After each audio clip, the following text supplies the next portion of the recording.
It's time to take control of your journey towards chess mastery. Magnus Carlsen introduces Chessable, the definitive solution for studying chess. Move Trainer uses the science of spaced repetition to identify your strengths and eliminate your weaknesses. There's no need to set up a board, remember which page you're on, or keep track of all the moves you miss. Move Trainer empowers you to go from the opening to the end game with confidence. It's a seamless, effective, and fun way to study chess. Choose from one of the largest online chess libraries in the world, with hundreds of titles ranging from classic books through to our exclusive Chessable courses, including over 100 free courses.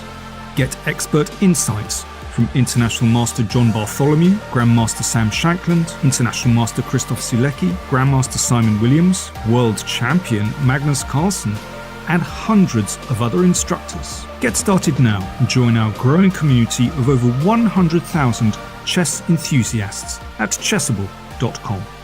Chessable, take control of your journey towards chess mastery. Hi there, it's me, John Chess, inventor of chess. And are you sick of sucking at chess? Well, lucky for you, I have also invented Aim Chess. Look at this chess puzzle. Did you solve it?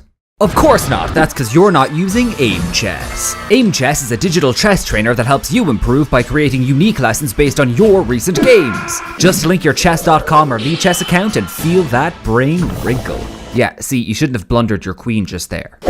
Now I know! Thanks, Aim Chess! Now all that's left to figure out is how that funny horse moves. They even got acquired by that one chess player other than Hikaru, so you know it's good. Hi, it's me, that guy I just mentioned, and I am the best chess man in the world. But thanks to Aim Chess, I also have a girlfriend now as well. This could be you! Personalized training, game reports and analysis disease, study plans, thick, luscious hair, intuition builder, all this and more available on Aim Chess. Hello? Courtney, did you know that Aim Chess users improve their ratings 43% faster than average? What? So what are you waiting for? Join Aim Chess today. Links will be somewhere, probably. I don't know, I just made the video. Aim Chess. Sign up now and get 50k silver and 2 free months off your VPN. Now that's what I call a Queen's Gambit. That's so fucking dumb. Aim Chess. For when you aim to chess. That's their slogan. It's what they say. Ready, aim, chess. That's another. Look, just sign up for Aim Chess, okay? Just, come on, literally, why not? Alright, just stop being a dick for like 5 seconds and just go, alright? Jesus Christ. Chessable, the definitive solution for studying chess. Choose from one of the largest online chess libraries in the world, with hundreds of titles ranging from classic books through to our exclusive Chessable courses. Welcome everybody. My name is Jan Nepomniachtchi, former world chess champion. Are starting a new course here for Chessable. A very special Chessable course. Master your chess with Judith Bolger. You know what? I learned a lot.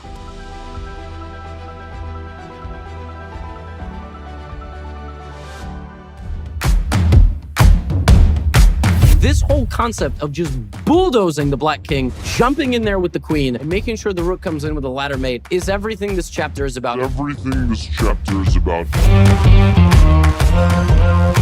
The point is, I don't want you to get a move that's not in the course and go, I don't know what to do! 92% of games get to this position. From this position, White is winning about 60-70% of the time. And I think if you learn these lines, that very easily could be 75% or 80% for you.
doesn't look like much, but neither would a Sicilian defense to the untrained eye.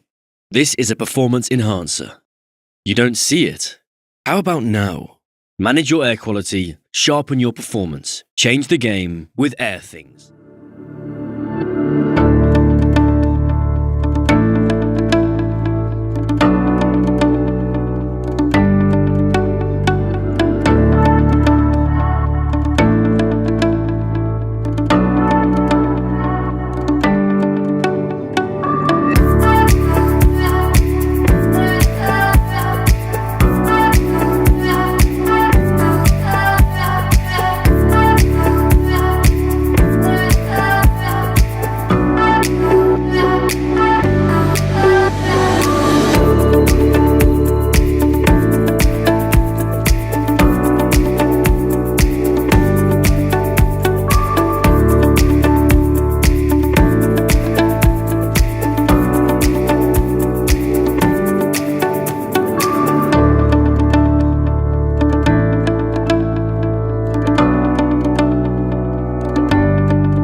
for your skin, sin for your sin, eyes for your eyes, lips for your lips, skin for your skin, sin for your sin.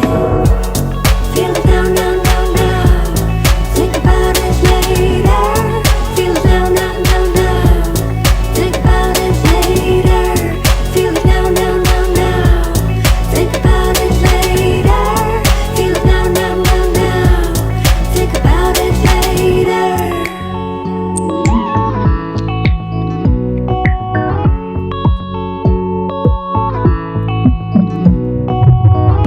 The damage is done, but I don't care.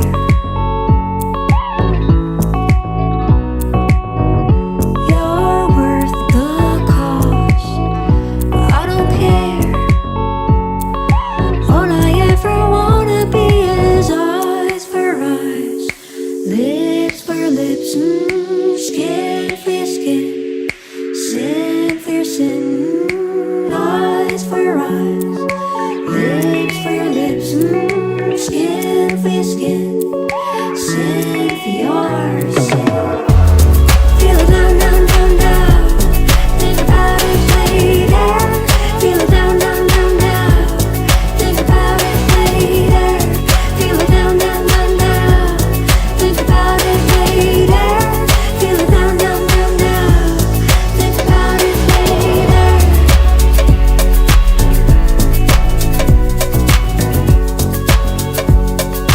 All I ever wanna be is eyes for your eyes, lips for your lips, skin for your skin, sin for your sin.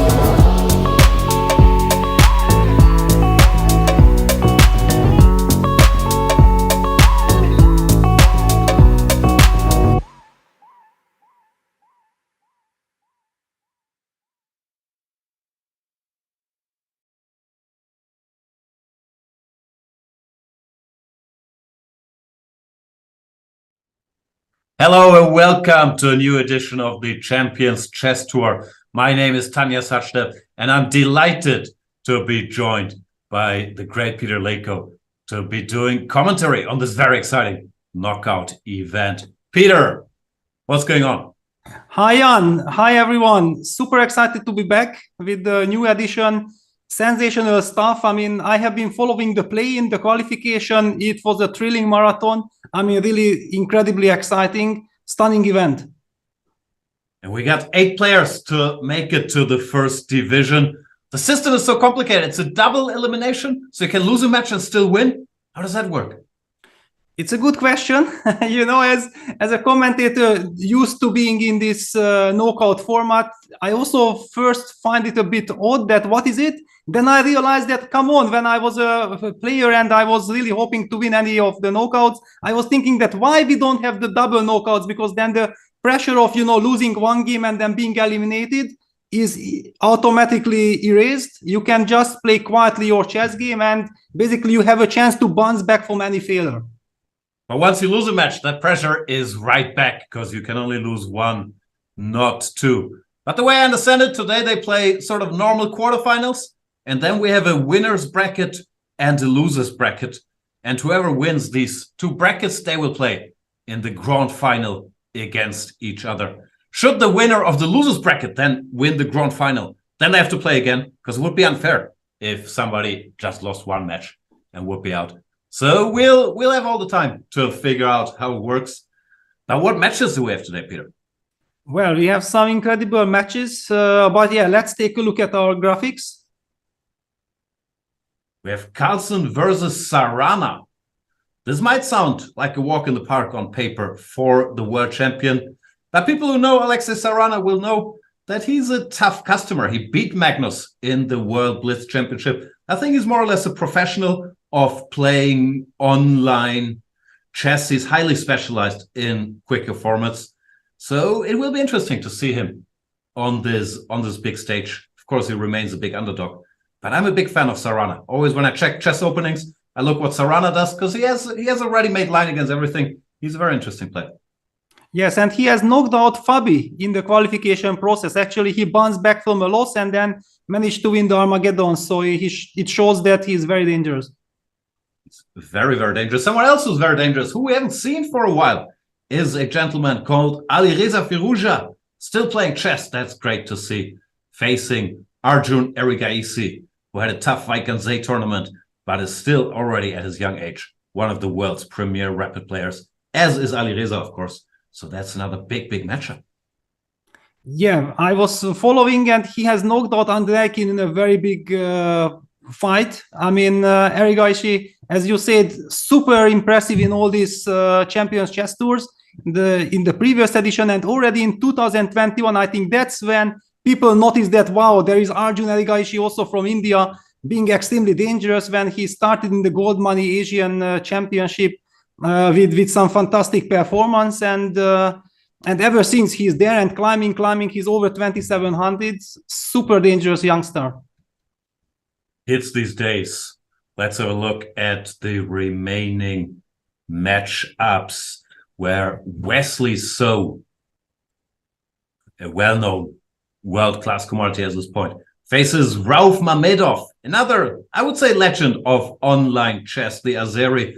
I recall the good old days, like the late 90s, the early 2000s. I was playing on the Internet Chess Club, and I was already playing MU is Back, which was Rauf's username.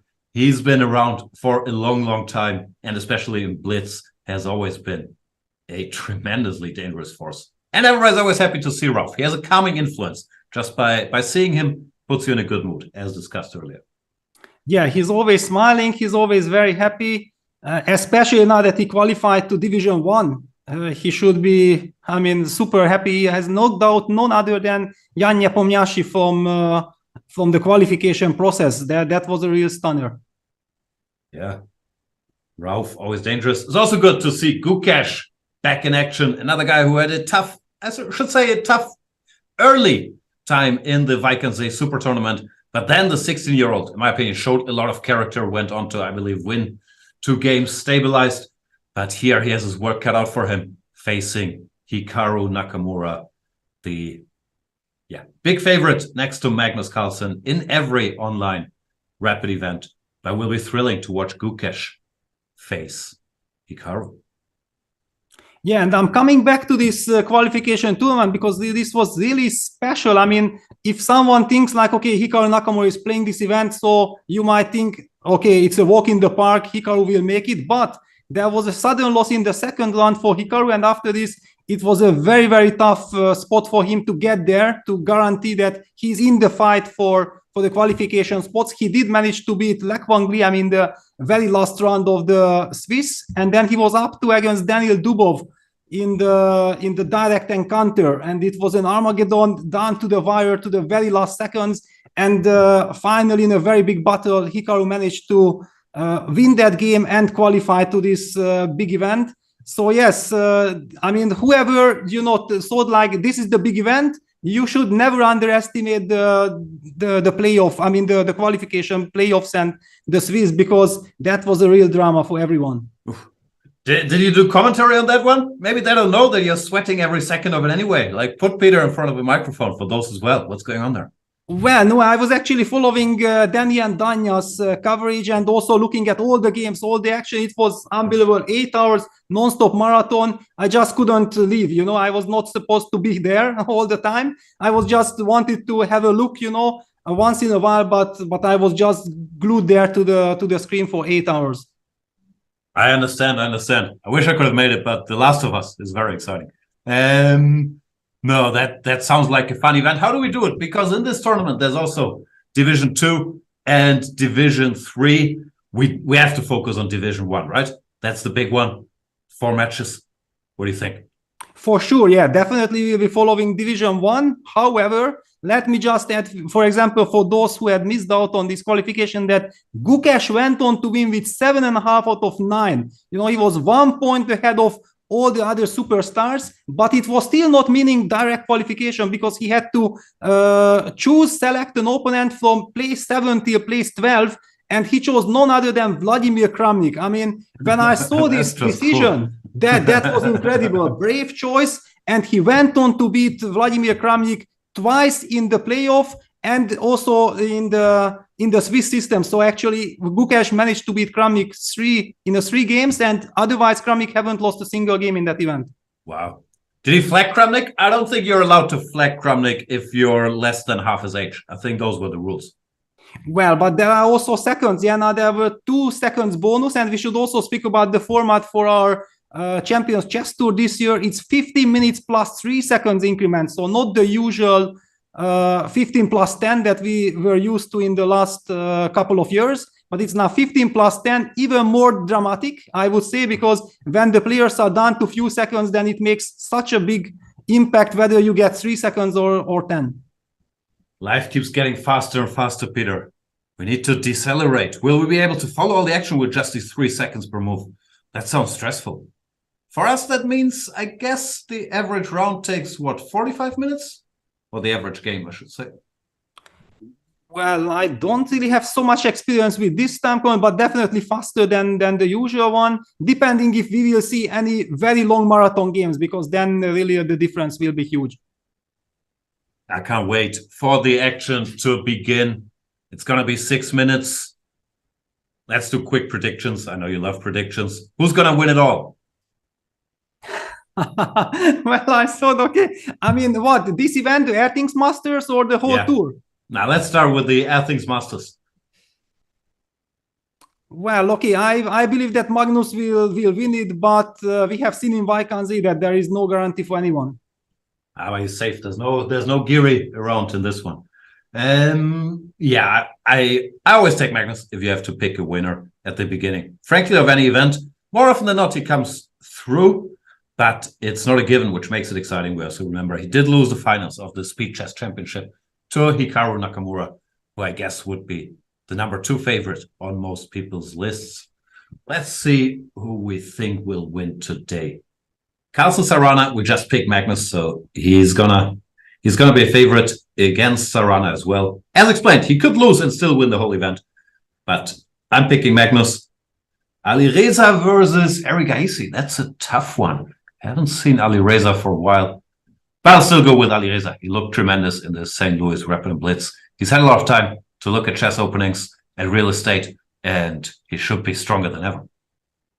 That's true. On the other hand, he was a little bit suffering in the qualification tournament because, first of all, he was paired with Gukesh in the very first round. It was maybe the most dramatic game of them all. Whoever missed it should check it out because Danny and Danya have been covering it sensationally. It was a lot of ups and downs, and finally it ended in a draw, but after some complete madness. Oof, I'll have to catch up on all that action. So we're going with, who are you going with? Arjun? No, Alireza. I mean, I believe that the first couple of rounds were difficult for Alireza, but now he settled in.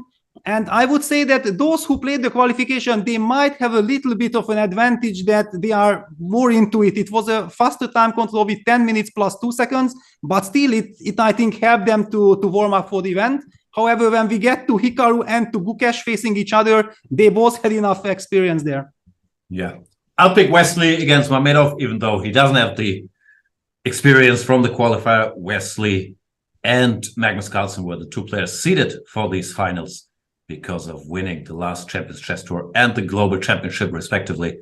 But Wesley should still, of course, be favorite against our dear friend Rauf Mamedov. And then Hikaru against Gukesh. Gotta go with Hikaru in this one. I perfectly understand you, but I have seen what Gukesh was doing in the Swiss, and I was so happy that, because I felt like, come on, I'm rooting for Vlad, for Kramnik, but I mean, if he would have been paired against anyone else, I would have rooted for him. Okay, come on, Vlad, you have to qualify. But Gukesh has just made +6 out of 9 games, and then there was a danger that he loses that match and he will be knocked out and he will be only in the second division. So I want to see Gukesh in the same shape like he has been doing, and then we will have a stellar hell of a match with probably Hikaru being a favorite. But I mean, Gukesh is just sensational. Big fan of Gukesh. Oof, I can't wait, but it looks like we don't have disagreements on our predictions for the event. What do you think? What shape are the players in at this point? They've had enough rest since Vike, no? So I don't think the players that played in Vike will be too fatigued. And also, this online stuff, I think they can normally switch it quite quickly. A few of them also played Bundesliga, I think, last weekend. There's a lot of chess if you're a top player, no? Really a lot. I was, especially because of this reason, I was like shocked the way how Gukesh performed in this qualification, because after Vaikanze, you said that he had a very rough start, then he won that game against Max Todlu. It was a real game changer. After that, he was very confident and he looked very strong in the last couple of runs, and then this sensational stuff. Now the big question, how will he handle Hikaru? Because we know that Hikaru is so experienced. He has all these online opening repertoires, disbalancing his opponent. He's also super fast. Of course, it will be a super big challenge on Gukesh, that how he will handle Hikaru. Yeah, it's going to be exciting. You think Hikaru has special openings for the event? I thought he usually... Okay, with White, he normally comes with some prep. Usually he will stick to Berlin and whatever he does. Against D4, the Semitara, should you say no, or do you think there's surprises coming? Well, usually with White, he's trying to target the opponent. Yeah, he wants to be very solid with Black, and with White, he wants to use the momentum. And with Black also, he's waiting for his opponent to be over-aggressive, and then he's ready to punish. So I think that Hikaru is really very professional with his opening choices there. We shall see how he approaches it. Magnus Carlsen, also very professional with his opening choices. I'm not sure. Do you think Magnus maybe is feeling a little bit, it's this double elimination, I could even lose a match. I don't have too much yet. I can always come back and win everything. Do you think he's going to be like in this survival mode already? Well, there are two different Magnuses that I have noticed in earlier Champions Chess Tours. That one is that when he just doesn't care, for example, in the preliminaries, because he knows that, okay, he will make the qualification anyway. Now, of course, this is already the main tournament. There is no qualification anymore. Or there is Magnus who, takes it extremely seriously. He wants to use every single moment. He wants to play a perfect game right from the start in every single game. So I guess that actually Magnus will feel at ease that there is not this pressure that he can be knocked out, and he might be showing his best chess. Yeah, he's going to be hungry for a victory. Didn't win Vike. I also expect dangerous Magnus Carlsen. Our friend Srinath is texting me as we speak, the coach of Arjun Erigaisi, asking if I'm forced to wear a suit and tie. Kind of. Peter's making me do it, if we're being honest. Peter always shows up dressed up, so I don't feel like I have a choice here, Srinath. It's Peter's fault, though. I don't think we got a dress code briefing. Peter's just a well-dressed gentleman. But I have to say that you look incredibly well, so I think it suits you perfectly. Thank you. You're helping me be a better person. That's already great news. So what do we have? Do we have games starting? Nothing here yet. It's the first round. That some teething problems would not be unusual, but the action should kick off any minute. Can't see them yet. Yeah, because usually Magnus is always picking the white color, and I'm wondering that, do we know already who plays the white piece in the first game? I can't see anything, Peter. I'm not sure the drawing of lots Magnus, was done. Yeah. We are getting the news from Sotiris that, Magnus is white. That perfectly makes sense. And as you mentioned, Magnus has a score to settle because he lost a very painful game there against Sarana in the Blitz World Championship in Almaty, so he will be burning for revenge. Yeah, could have cost him the title, but of course, it did not in the end. Magnus came through and won the Triple Crown. Classical World Champion, Blitz World Champion, Rapid World Champion. Not the first time he's done it. He's pretty good at chess. Now, will he win the Airthings Masters as well?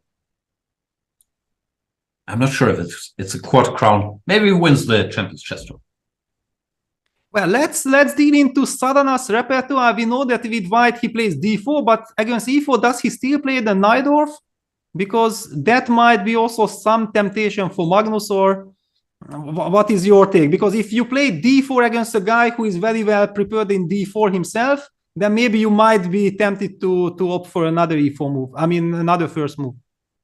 Honestly, I only study Sarana white games because I'm a big fan of his d4. So I haven't looked at his recent e4 games. I'm not sure, also with Magnus, how serious he's going to approach the opening in game one. I wouldn't even be surprised if we see some b3 or g3 or some moves in the let's play chess, and if he will only go for theoretical debates later.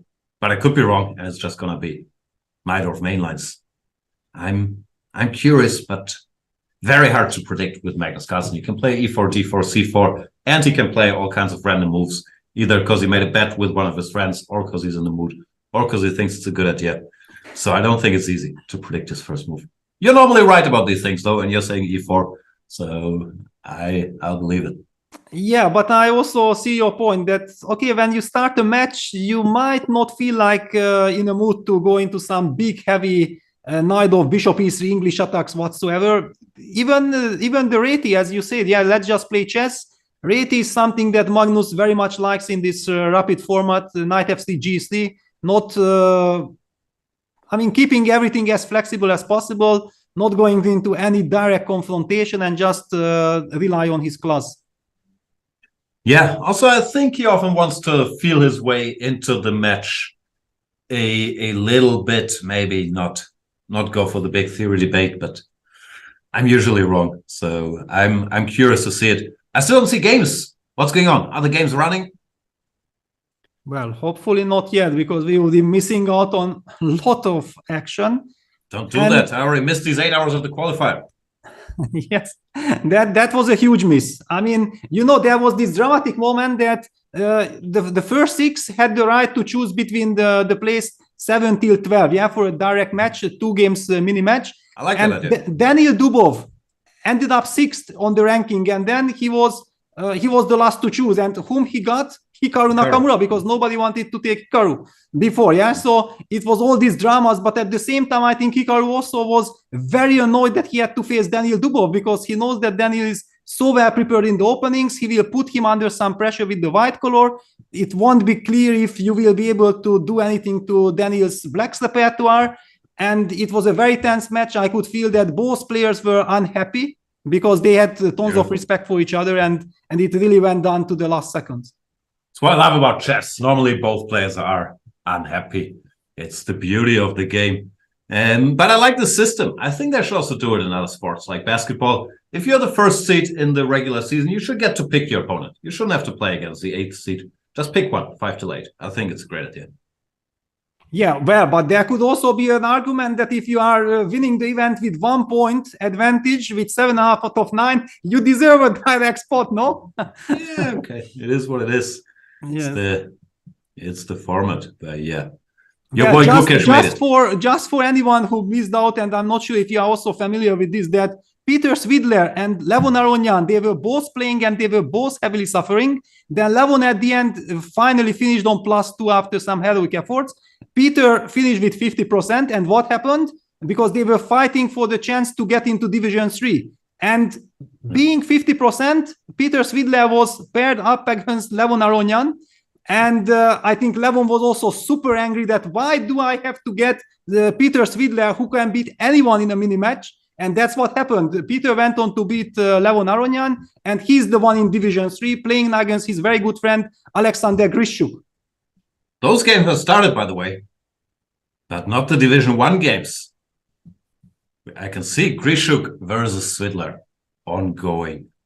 Right now, Spanish 4 knights on the board, but no action in Division 1. Times have changed. Division 3, and we have Grishuk versus Svidler. I'd be shocked if you told me this was a Division 3 match.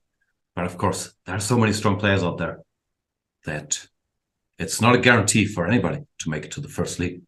Exactly. And also, if you take a look at Division 2, who are there, Fabiano Caruana, Jan Nepomniachtchi, Vladimir Kramnik, and so on. Tons of incredible names there. So far, only Division 3 in progress here. And Grishuk, who of course knows Peter incredibly well, is saying, you know what, Peter? We both know there are some sharp moves in this position, Bishop C5 or C6. But do you recall all the details? Have you really done your homework? And Peter says, okay, you caught me. I'll take on F3. I'll be worse, but I don't want to remember any theoretical lines. Good job, Mr. Grishuk, who of course understands Peter incredibly well. Interesting question if you take with the pawn or the queen. I think they're both possible. Yeah, I think also there is a small little twist here that Alexander was following Peter's commentary from Vaikanze, and then probably he has noticed that, there were quite a lot of Spanish games there. I don't want to be playing any kind of things that Peter were commenting in the last couple of weeks. Let's play something that he definitely haven't been covering during Vaikanze. I'm not sure if that theory holds any water, but it's a good one anyway. So he took, and the pawn took back. We also have Division 2 kicking off slowly. Just Division 1 is still waiting. Let's see what else we've got. This is Division 3. Oh, this line. Sign-off versus Shugirov. I like this line because it looks so stupid. You go d4, bishop c4, and knight g5. But it's actually a serious move, targeting the pawn. Yeah, I think the first time I have really seen it on highest level, it was Kovalev versus Kramnik in Dortmund. Yeah, in Dortmund. Yeah. Yes. But there, Kramnik actually solved all his problems very convincingly, and then one could argue that no, you will never see this line appear anytime soon in top level. And then we have seen it. Was it the line that Rauf used it, no, to beat Levon, maybe? Yeah, Rauf is using, but also in the US Championship, Liang Gavander beat Levon as well, or whom did he maybe it was Liang. Yes, Levon lost to somebody. Yes, I think it was Liang Gavander, exactly. So yeah, this is a popular line. It looks strange, and yeah, I think both d6 or d5 here are supposed to be all right, but it leads to very tricky positions. And I mentioned that Mamedov uses it. Gusainov, another Azeri specialist. This, I'm not sure if it's fair to say, second row, but the non-Mamedyarov, non-Rajabov Azeri players, they often have similar repertoires, which they've had for 20 years, but they're still dangerous in all their positions.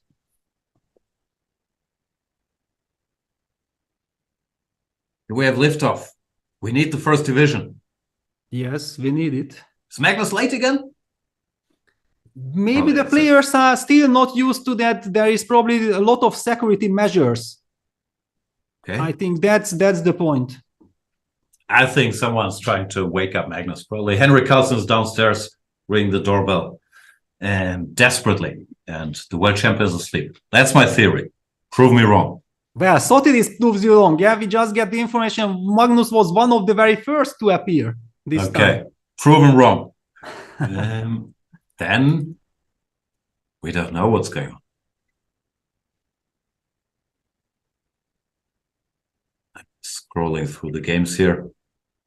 Yeah, Vincent is also playing in the third division. Pragnanda. A lot of stars. Also... Do you have to help Vincent prepare here for this one as well? Do you have 2 shifts today? Well, I mean, okay. Vincent just came back from the Bundesliga. Yeah, he had to play Bundesliga right after Vaikanze. I don't think that preparation. I mean, my advice would be just sleep as much as you can. That sounds like excellent advice. Any day of the week. He's sticking to his repertoire. This is one of his favorites, the c4 and d3. And it looks very similar to the game he had against Anish, some sort of reverse Najdorf, where white has an extra tempo. But, of course, that doesn't mean he has a built-in advantage. And it looks like Matlakov, another very strong, very solid theoretician. I believe, or am I making stuff up? He was also, working as a second quite a bit. Always extremely well prepared, and he seems to know what he's doing here. Knight b3, knight d7. Vincent! This doesn't look so great. Get some new openings. No more reverse Najdorfs.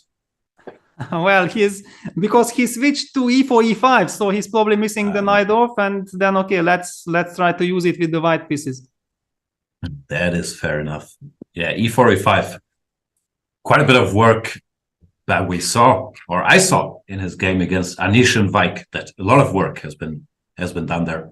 Vincent looked very well prepared. I'm sure he won't be happy about the final result. He missed so many chances, but I think his chess level, it could be seen that it's good, and collecting the points will be a question of time. But you could see his prep was all right, and his chess level, he's able to outplay people from random position and world-class players. I think he did well. How did you experience it?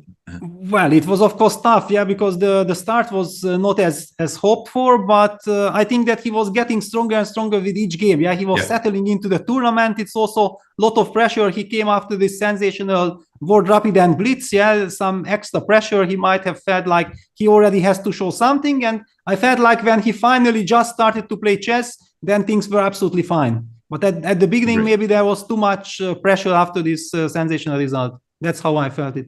Yeah, some settling in. But overall, yeah, I thought his level looked fine. And speaking of level looked fine, we have liftoff in Division 1, the world champion in action. Magnus Carlsen against Alexei Sarana. Then we see Magnus eating some peanuts with a... What jersey is that in the background? I don't know. Number 12. Just waking up. It's 5 p.m. He'll be ready to go in an hour or so. But let's have a look at the position on the board. The Catalan it is. So we were both wrong. It's not e4 and not a random offbeat opening. It's arguably his main weapon, or one of his main weapons, the Catalan, which of course he studied for the World Championship match, has been using a lot since then. Sarana plays one of the main lines. This maneuver always looks a little funny if you see it for the first time. You give a check, and then you go back. Why do you do that, Peter? Well, yeah, I think that you can explain it very well, that in some of the lines, if the bishop would be on c1, white would also have this queen c2, knight bd2, and going for b3, bishop b2, and e4 plan. Yeah, and when you provoke that bishop to d2, then it's clear that white will not have this thematic setup, and he will have to move that bishop from d2 again to f4, for example, and then we get completely different strategical battle. Yeah, for example, here, then you could, for example, go knight b2, or also go b3, bishop b2, knight c3. So you would much rather have the bishop here. Sometimes you see this maneuver, bishop f4, and if black goes knight h5 to challenge it, then it goes all the way back. Then after knight f6, they say, I tricked you. Now my bishop is here, so I can finally fianchetto it. So it looks strange to lose this tempo, but the idea is that for these close positions, the bishop is often slightly worse on d2 than on c1. One of my last classical games were against Sadan in the Bundesliga, and I also played the Catalan against him, and he also opted against me for the same bishop b4 check c6 knight b7 line. I'm curious to see if Magnus goes, for example, for castles. Do we see b6, bishop b7 or bishop a6 setups later? I have no idea. There are so many options. I think Dubov, we've seen him play h4 in every position here. Maybe even something like this. But castles, of course, by far the main move. It hasn't Magnus himself, maybe in a different position. Recently, he's experimented with some early a5. I think Vincent, he also plays some systems with h6, a5 here. There's a lot of ground to cover, even in the dullest of openings. I'm very curious how this debate is going to go as well. Yeah, and h4 on the board. There you go. I know my Dubov. Yes. Wow. I mean, basically, one could argue that, okay, what is this h4, h5? I mean, black has already I never understood it. Yeah, it doesn't look like it's going to be checkmate. But yeah, in modern chess, there are all kinds. I think one of the main ideas after h4 is that not only that you want to push h5, but somewhere you want to play knight c3, sacrifice that pawn on c4. And when black takes dc4, then after e4, e5, there will be knight g5 kind of ideas. Yeah. I was also just... I'm still confused by it. Maybe I'm too old. But I just see engines recommending h4 in all kinds of completely normal-looking positions. And I'm still trying to wrap my head around it. If it's the space gained or the knight g5 option, combination of all these things, it's very, very confusing. But you can see the world champion going with the times. Instead of castles, like we used to do in the 90s, he pushes his h-pawn. And what's even weirder, now sometimes they castle as a follow-up. That always really confused me. But of course, now that he's done it, he's got knight c3, he should go for long castle. Come on, live a little. Wow, and look at this. Yeah, black says that, no, I don't want to be provoked. I don't want to take this pawn on c4. Just let me develop the bishop to b7. Maybe black is also trying to get c6, c5 break. Yeah, it's the typical reaction against any side attack. You should be trying to break in the center. That's the golden rule. I was also taught that, but it doesn't stop people to do all these flank attacks. Anyway, it's so confusing. Curious what Magnus will choose now. I hope for long castles, but I'm not sure if that's in the spirit. That would be a shocker, yeah, because, okay, I just can't see long castle being played. Come on. No, E4. E4. That's sensible. How sensible is it if takes? Well, takes, knight takes. C5, let's say. Am I C5, gonna knight, blind the bishop? FG5. Can we try to... Some threats appearing. Looks like black can still defend by taking everything. Yeah. Yes, exactly, because bishop takes, then you take queen e4, knight f6 at the end. Yeah. Wins the game probably, yeah, because double attack and good defense on h7. Do I have a new feature, by the way? I can see the board is fading out a little bit when we analyze, and then when we get to the game position, it's in full color. It's interesting. Yeah, it's very confusing at the beginning, yeah. Look at this. Yeah, d takes e4, knight g5 played by Magnus, of course, yeah, that's making perfect sense, and black breaks with c5 immediately. Might still be preparation, no, to play e4 and knight g5 so quickly. You might have looked at this. Well, he already spent 4 minutes, but he spent quite some time for h4. Was he thinking that, do I want to reveal something important, or should I just play normal, yeah?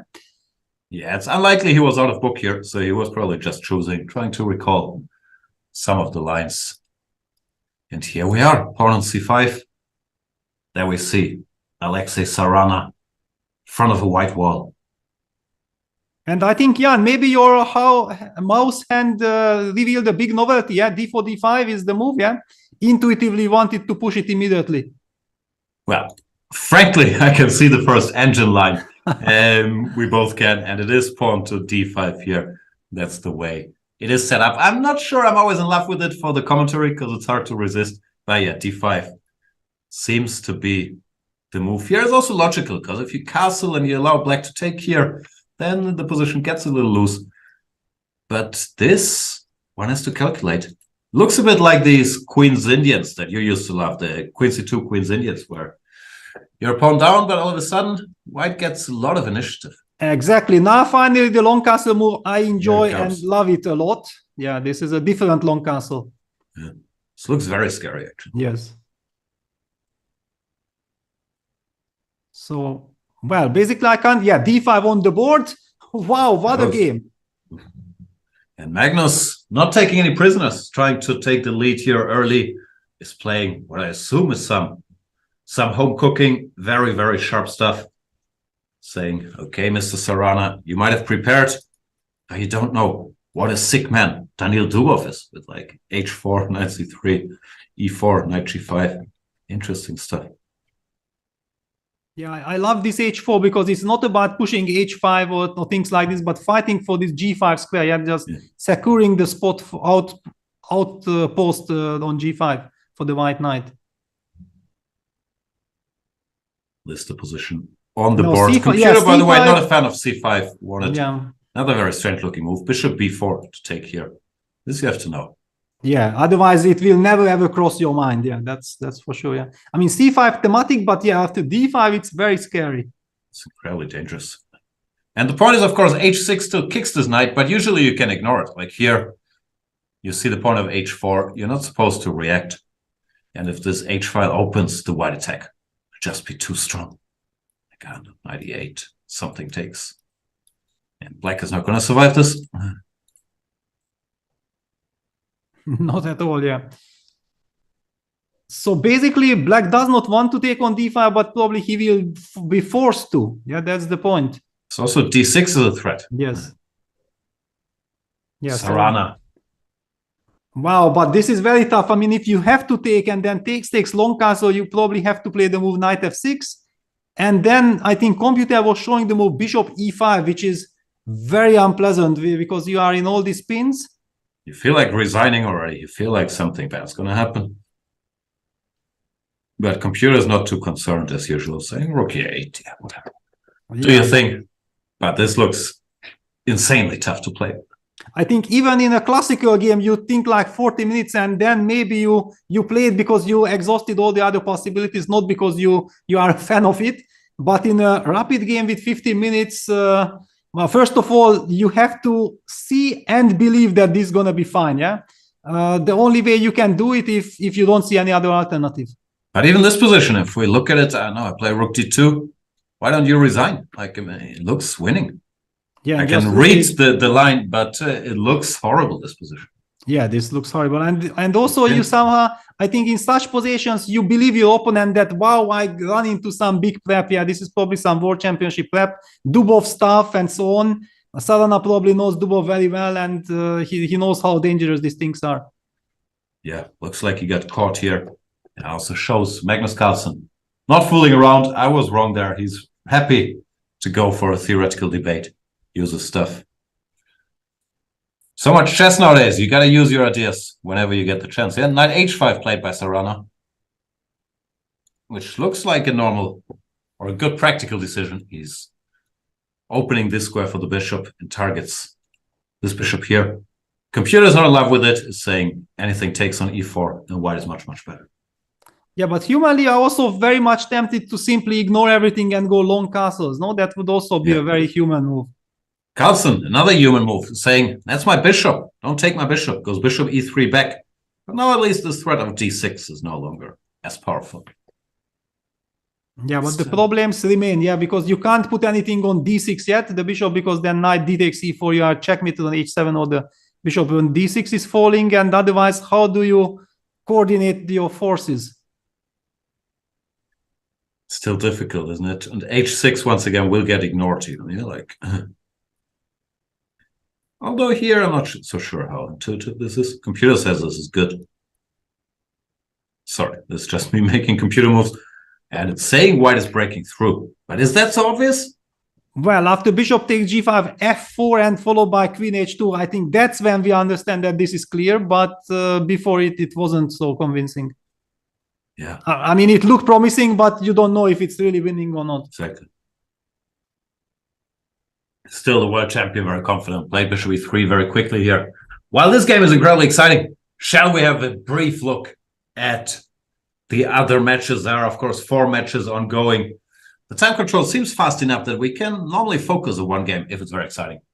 But we should have. You, dear viewers, thanks for watching this. Filled in. There's other stuff. Alireza against Arjun. Alireza is playing a sort of quiet but venomous Italian. Not the first time we see him do that. But it looks like Eric Aisi knew what he's doing here. And I don't know, these positions are always deceptive.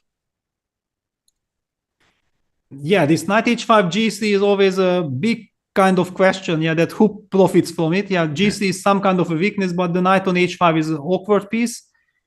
On the other hand, somewhere if you manage to get this knight f4 sacrifice in and use the light squares, yeah, after trading the light square bishops, I mean, white has to pay attention, but usually white should be able to control it. Yeah. So, not that exciting, but these positions, yeah, can get very sharp. Wesley against Rauf Mamedov.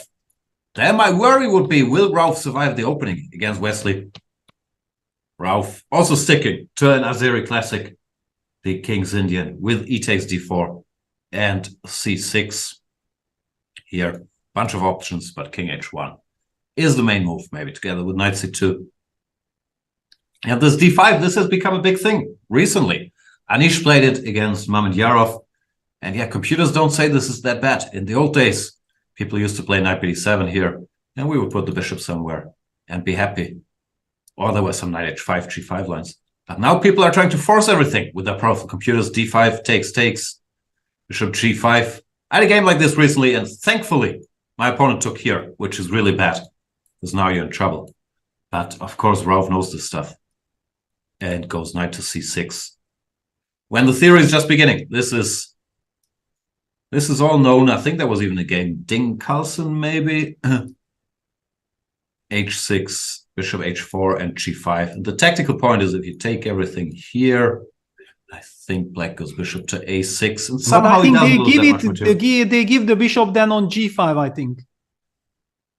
So bishop h4. Yes. Yeah, I think that's right. That's the main line actually. Takes, bishop c6, hg, bishop a8, and now you go d4. And somehow it wasn't so clear. I had another blitz game like this, 95, bishop a6 recently. I didn't get that much. I think I took, takes, bishop d5. And somehow it looks a little better for white, but if you keep clicking, rook c8 and d3 is there. It wasn't very much. So Ralph seems to know his stuff here. Absolutely. Let's have a look I at mean, the game. if you play this line, you have to know everything very well. And in the game, I think he tricked Wesley because he seems to be comfortably equalizing due to these tactics. Yeah, Bishop Wesley F2. retreated, bishop h4, bishop f2, which is, maybe he's just trying to keep playing the position, but it's not supposed to be the main try. Yeah, because And now bishop another d7 check. and after e takes d5, knight takes d5. This is a stunner, beautiful. Looks like it's hanging a piece, but somehow it is not, because here, once the smoke clears, material would be equal and black would be comfortable. So, looks like Ralph did his homework, and I would expect Wesley, who we know has a very tight style, to actually swap down here. See, say I've seen enough, you do your homework, draw, I'll try next game. Yeah, could easily be. But of course, it would be lovely to jump to Gukesh and Hikaru, but there is some big action in Magnus's game. Yeah, there is a fork on e6.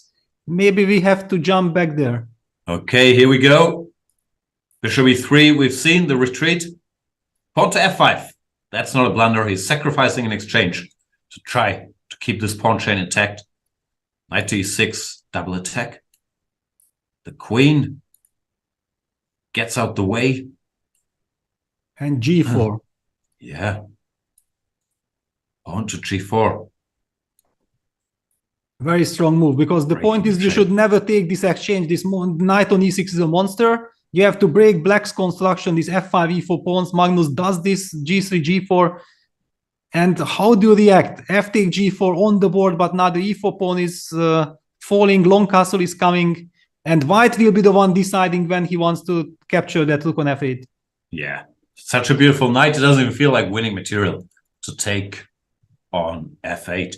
Magnus Carlsen, g4, what a move. Triple world champion, father of dragons, breaker of chains. Very impressive stuff from Magnus Carlsen so far here against Sarana. Yeah, he will play long castle, no? It's Magnus' style. Or take the pawn.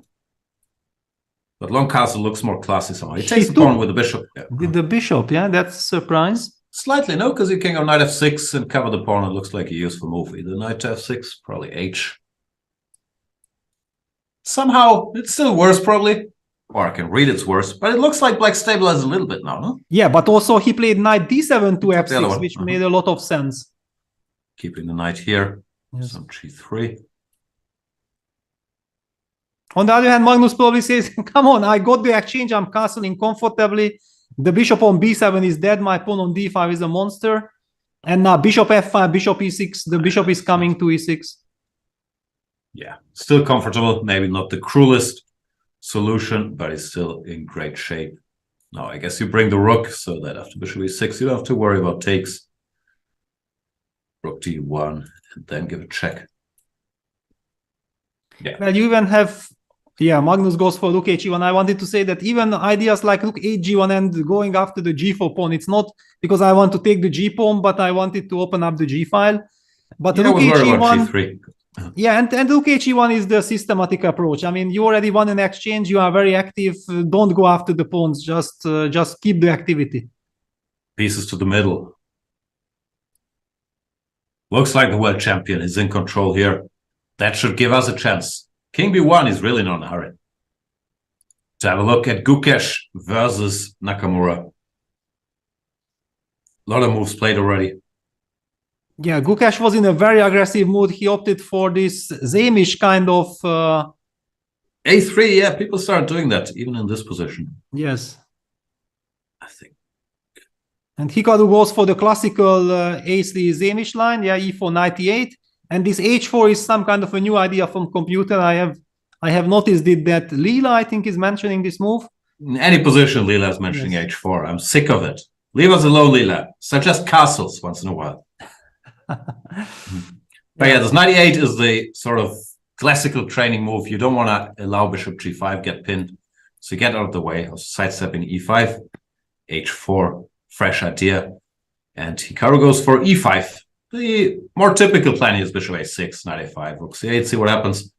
But I'm sure Gukesh would have been ready for that. e5 maybe meant to take him out of book a little bit. Exactly. Yeah, h5.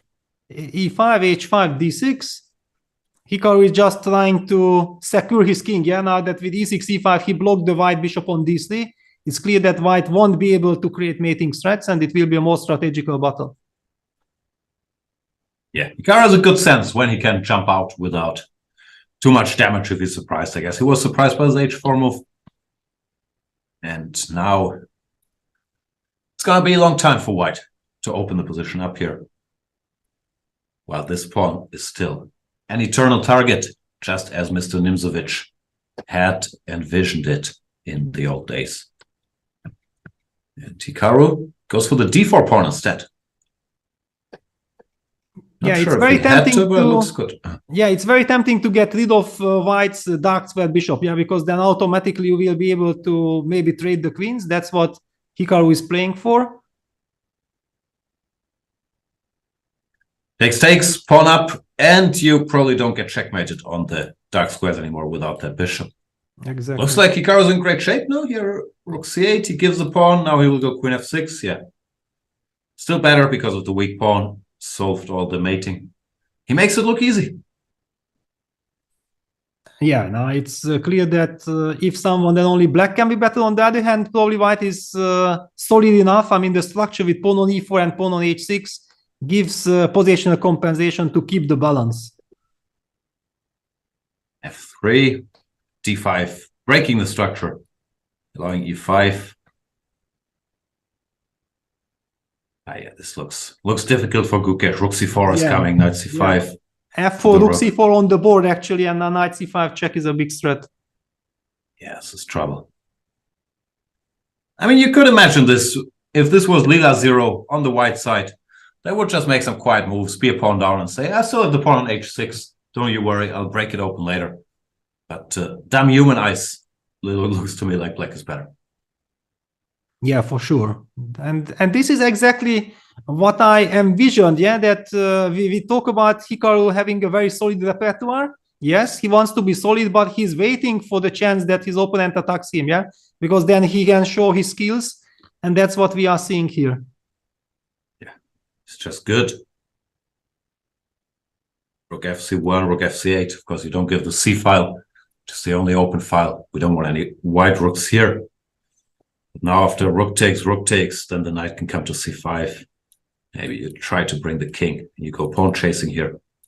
Gukesh goes knight e2, but now knight c5 check. Nah, it's gonna end badly.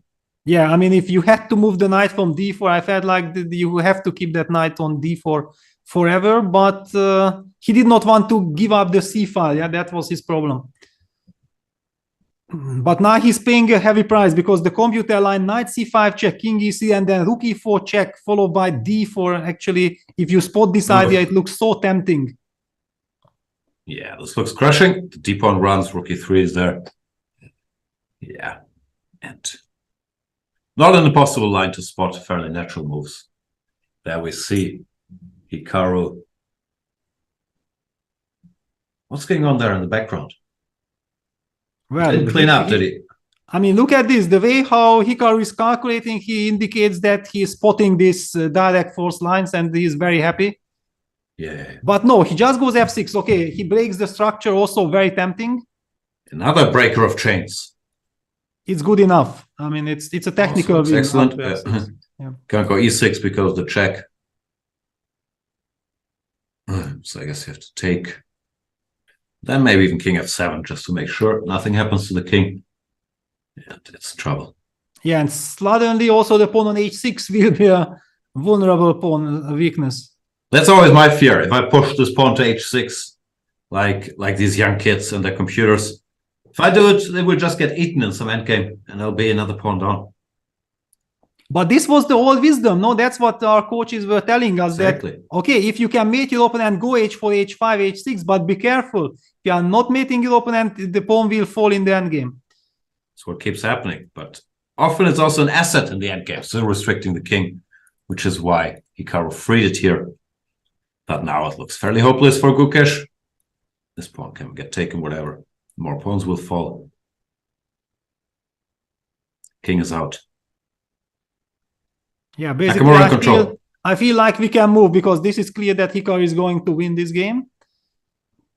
What do we have here? Yeah, Magnus has the rook on e6. Destroy the pawn structure also. Still an exchange up.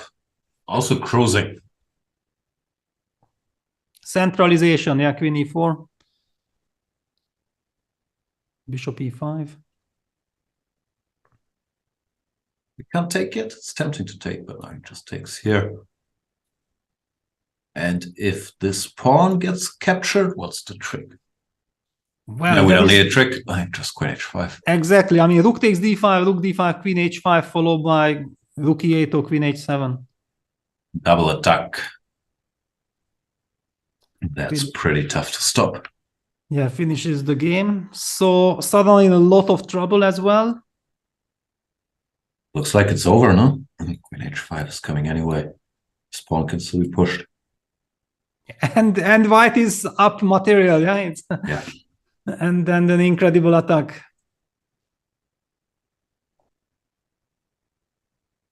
Whenever I see Magnus in this, then it reminds me on his first chessable course, right? This attacking without sacrificing, but here he even has the material advantage and attacking. I mean, how happy he should be. It's even better. Attacking while being exchange up. Next course coming up. He does have a gift for moving his positions, his pieces into attacking positions without giving material along the way, which is even nicer than having to give material for it. And c4 played by Sarana, but the end should be in the air. No queen h5, d6. Exactly. I mean, okay, with c4, he is at least preparing some queen b4 counter-strike, but queen h5 is putting the pressure on the h7 pawn. Black will not have time to get any active play. No. No counter-strike today. That's what my mom used to say as well. Yeah. Queen h5 played. Yeah, queen g7 is a very sad move because then the queen moves to the wrong diagonal and then your d6 followed by rook e7 should be, or rook e8, whatever. Yeah, it's just over. You can see Sarana knows it's over. Sarana about to surrender.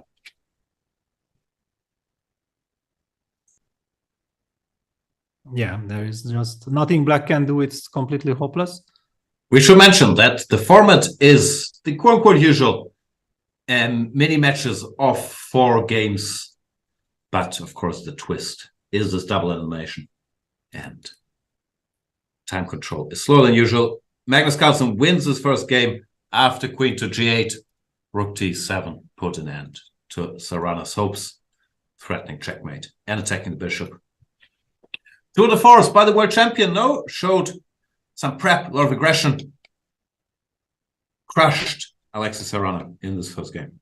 Yeah, I mean, basically, when you go for h4, this is exactly what you are dreaming of. Yeah, and you are thinking that I shouldn't be dreaming because it will never happen, but it did happen for Magnus, and he's up for a fantastic start for this year's Champions Chess Tour.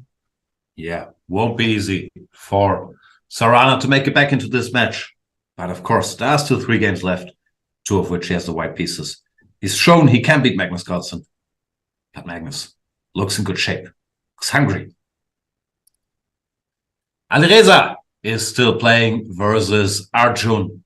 Eric Aisi, Alireza Firouzja, the man from France. Is it doing well? What is his position? His pieces, his knights look a little random. Yes. I mean, I think we would be both super happy with the black pieces here. Yeah, that looks fine, no? h6 is coming. The bishop can retreat here if needed.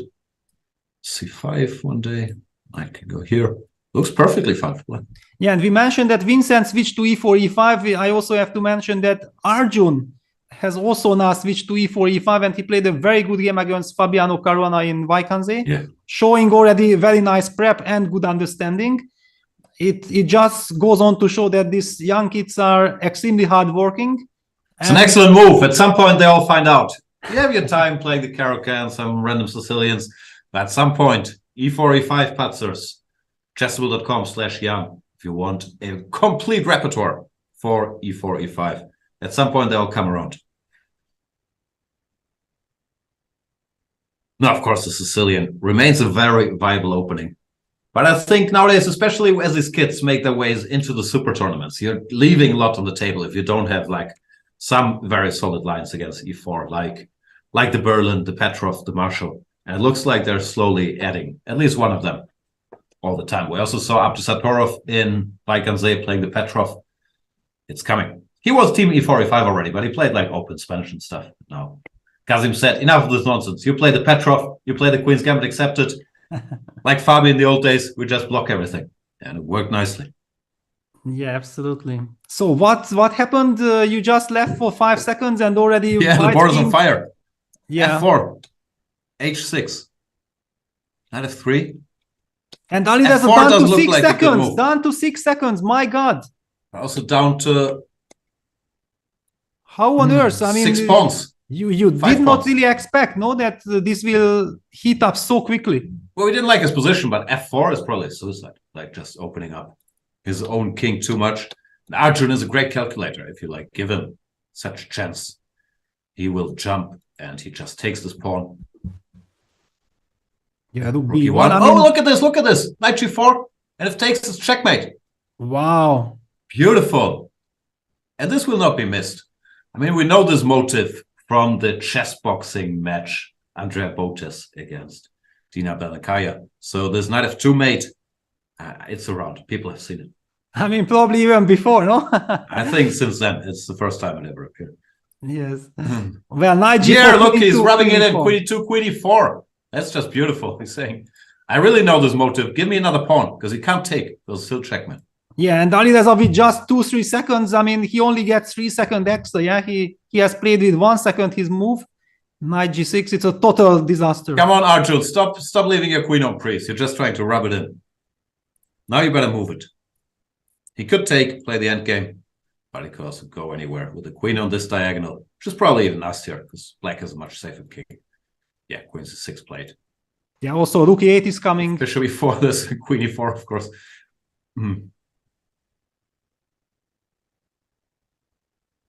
This is resigns. Yep, and he does resign. Once again, the final point would be this. And jaque mate. Great game by Arjun Erigaisi. First neutralizing the position, and then when Alireza's piece got a little uncoordinated, Alireza tried to force it, but it did not go well. He had to be more patient here. I don't know what move. It's probably already unpleasant, but f4 was not it. Yeah, but I mean, also it's courage or craziness or naivety. What is it that with 5 seconds on the clock, you suddenly open up your king like this with f4? You're asking for trouble. Trouble he did get. Gukesh is also in trouble. Tried to create some counterplay here, but it's not going to be enough. These pawns are just made for walking. That's just what they do. No, this looks hopeless. Just before, no? No, or knight c5. I mean, knight c5 first here, maybe. I thought you go back and then, maybe then knight d3. We can yeah, okay, it doesn't really matter. Yeah, anything wins.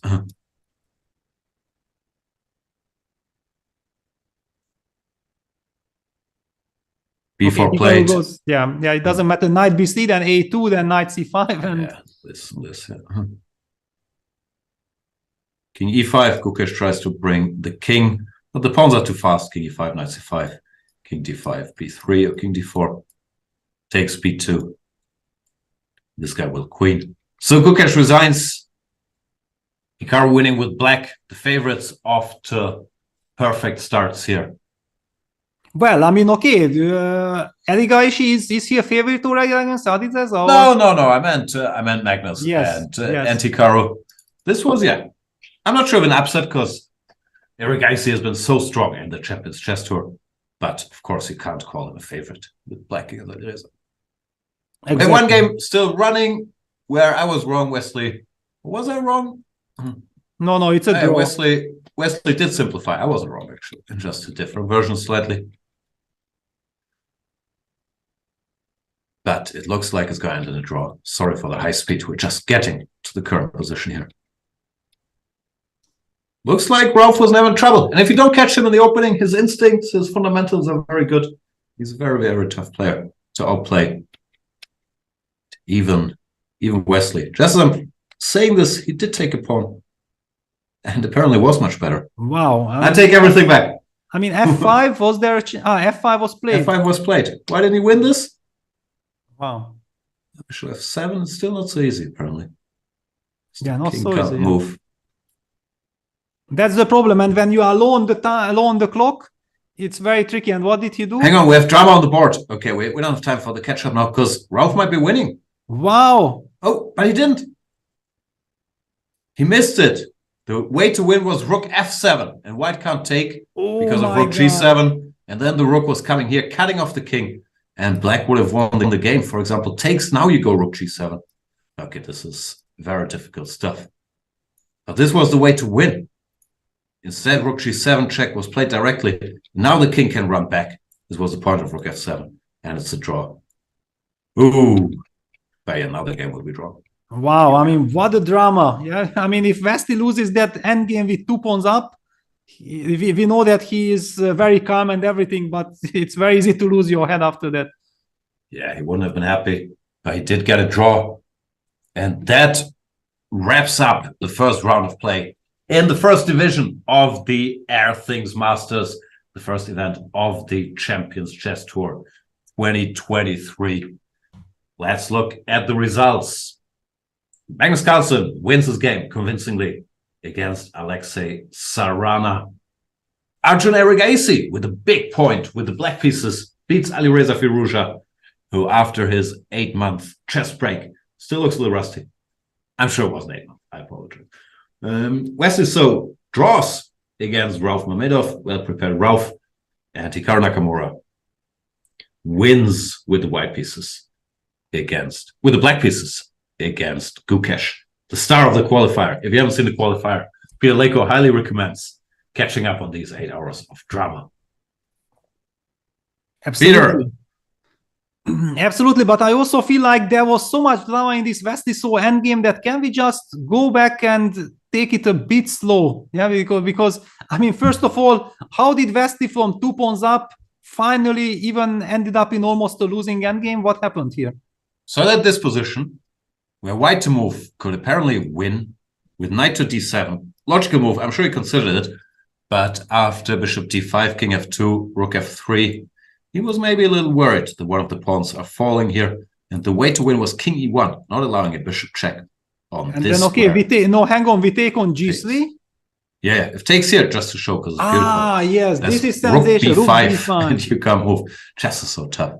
And that's why the move king e1 is so important, yeah. There's no check here. Well, and if we take the pawn on g3, then how you rely on the far from easy, yeah. King d2, and apparently white is winning. This is not easy stuff at all. In a rapid game, allow this powerful g passer. Oof. But I mean, to be fair here, f6 check looks very promising, no, instead of king d2. Yeah. King g8, but it's but we never have knight e5 because of rook e3 check. That's our problem. That's why the move king d2 is so important. Okay, this is all not easy at all. You don't want to give this pass pawn for black, this g4 pass pawn, unless you are winning by force.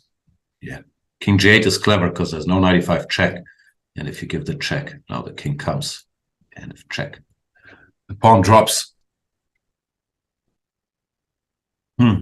Wow, and instead of this rook d6 happened, so Wesley gave up the pawn to coordinate his forces. Yeah, to keep the g-pawn alive. But how did he almost lose this? Doesn't look like he can lose. He might not win. And rook b5 was clever, stopping knight e5 check. King comes to f5. Wow, controlling the e5 square. Rook e4, tactics. He's going for the rook endgame.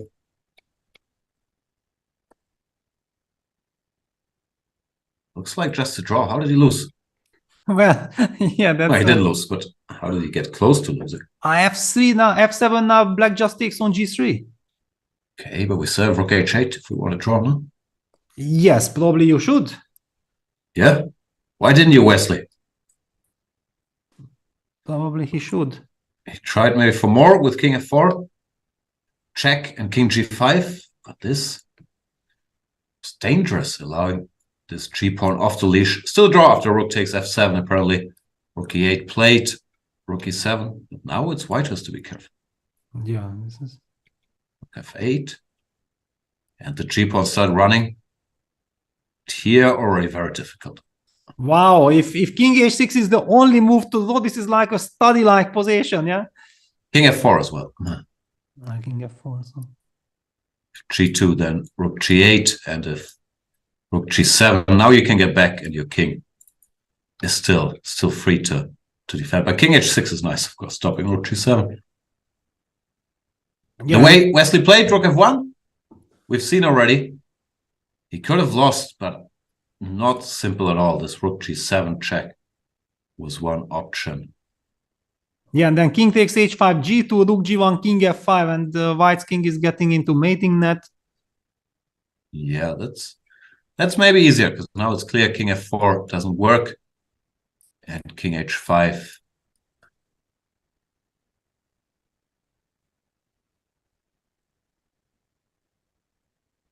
It's actually very beautiful as well. Chess is so tough. Zugzwang. Yeah, unbelievable stuff, yeah. The way he played was also winning. He went g2, but here after rook g1, this was a mistake. Like g2 is a mistake because rook e1 is a draw. But here another chance to win. But you had to spot this fantastic move, rook f7, which is very hard to think of. You have to understand the threat is king f4.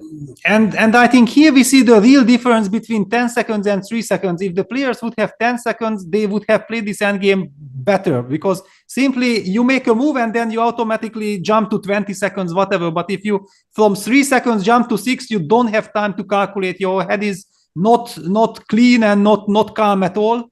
And then you just rush some move and you can easily miss such opportunities.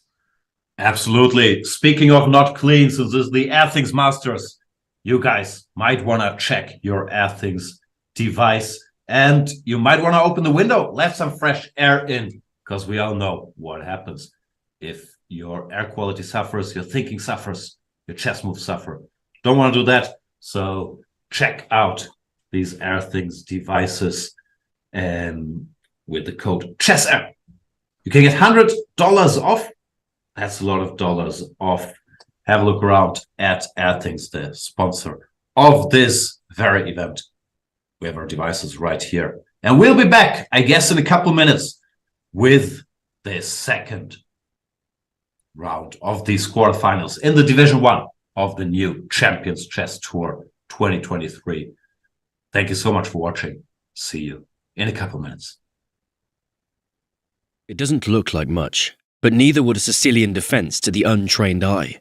This is a performance enhancer. You don't see it? How about now? Manage your air quality, sharpen your performance, change the game with Airthings.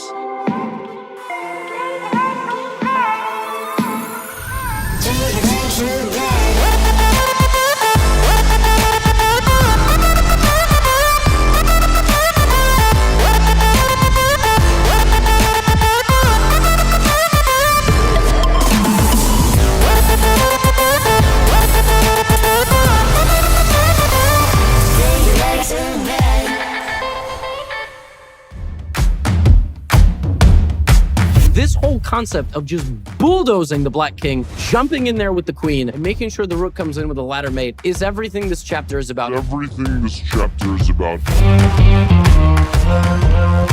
The point is, I don't want you to get a move that's not in the course and go, I don't know what to do. I don't know what to do. 92% of games get to this position. From this position, white is winning about 60-70% of the time. And I think if you learn these lines, that very easily could be 75% or 80% for you. I'm ahead of the game.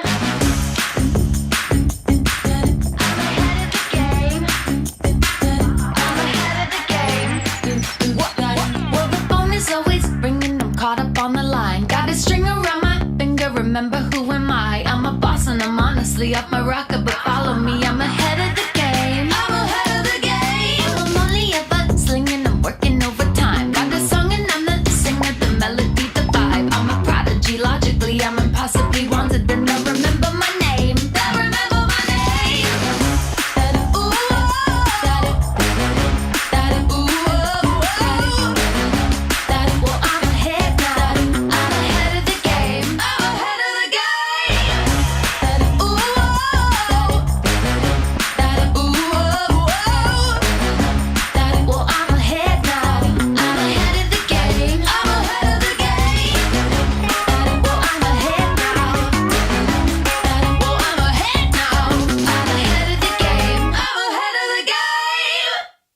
Chessable, the definitive solution for studying chess.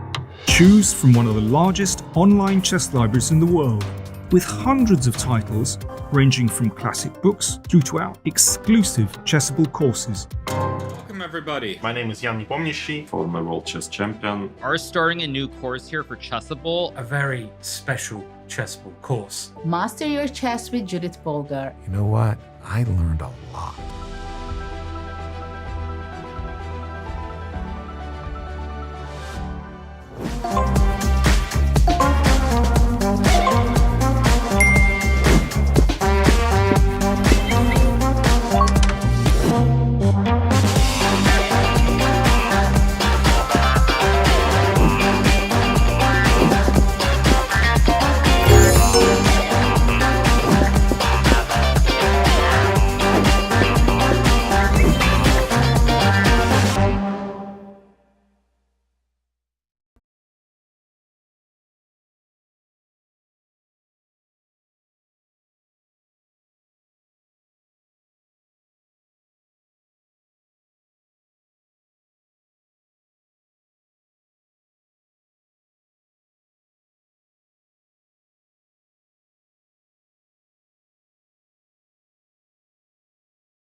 In the second round of this quarterfinals in the Airthings Masters, Magnus Carlsen with the black pieces won his first game against Sarana. But I mentioned Sarana, incredibly dangerous, incredibly well prepared with the white pieces.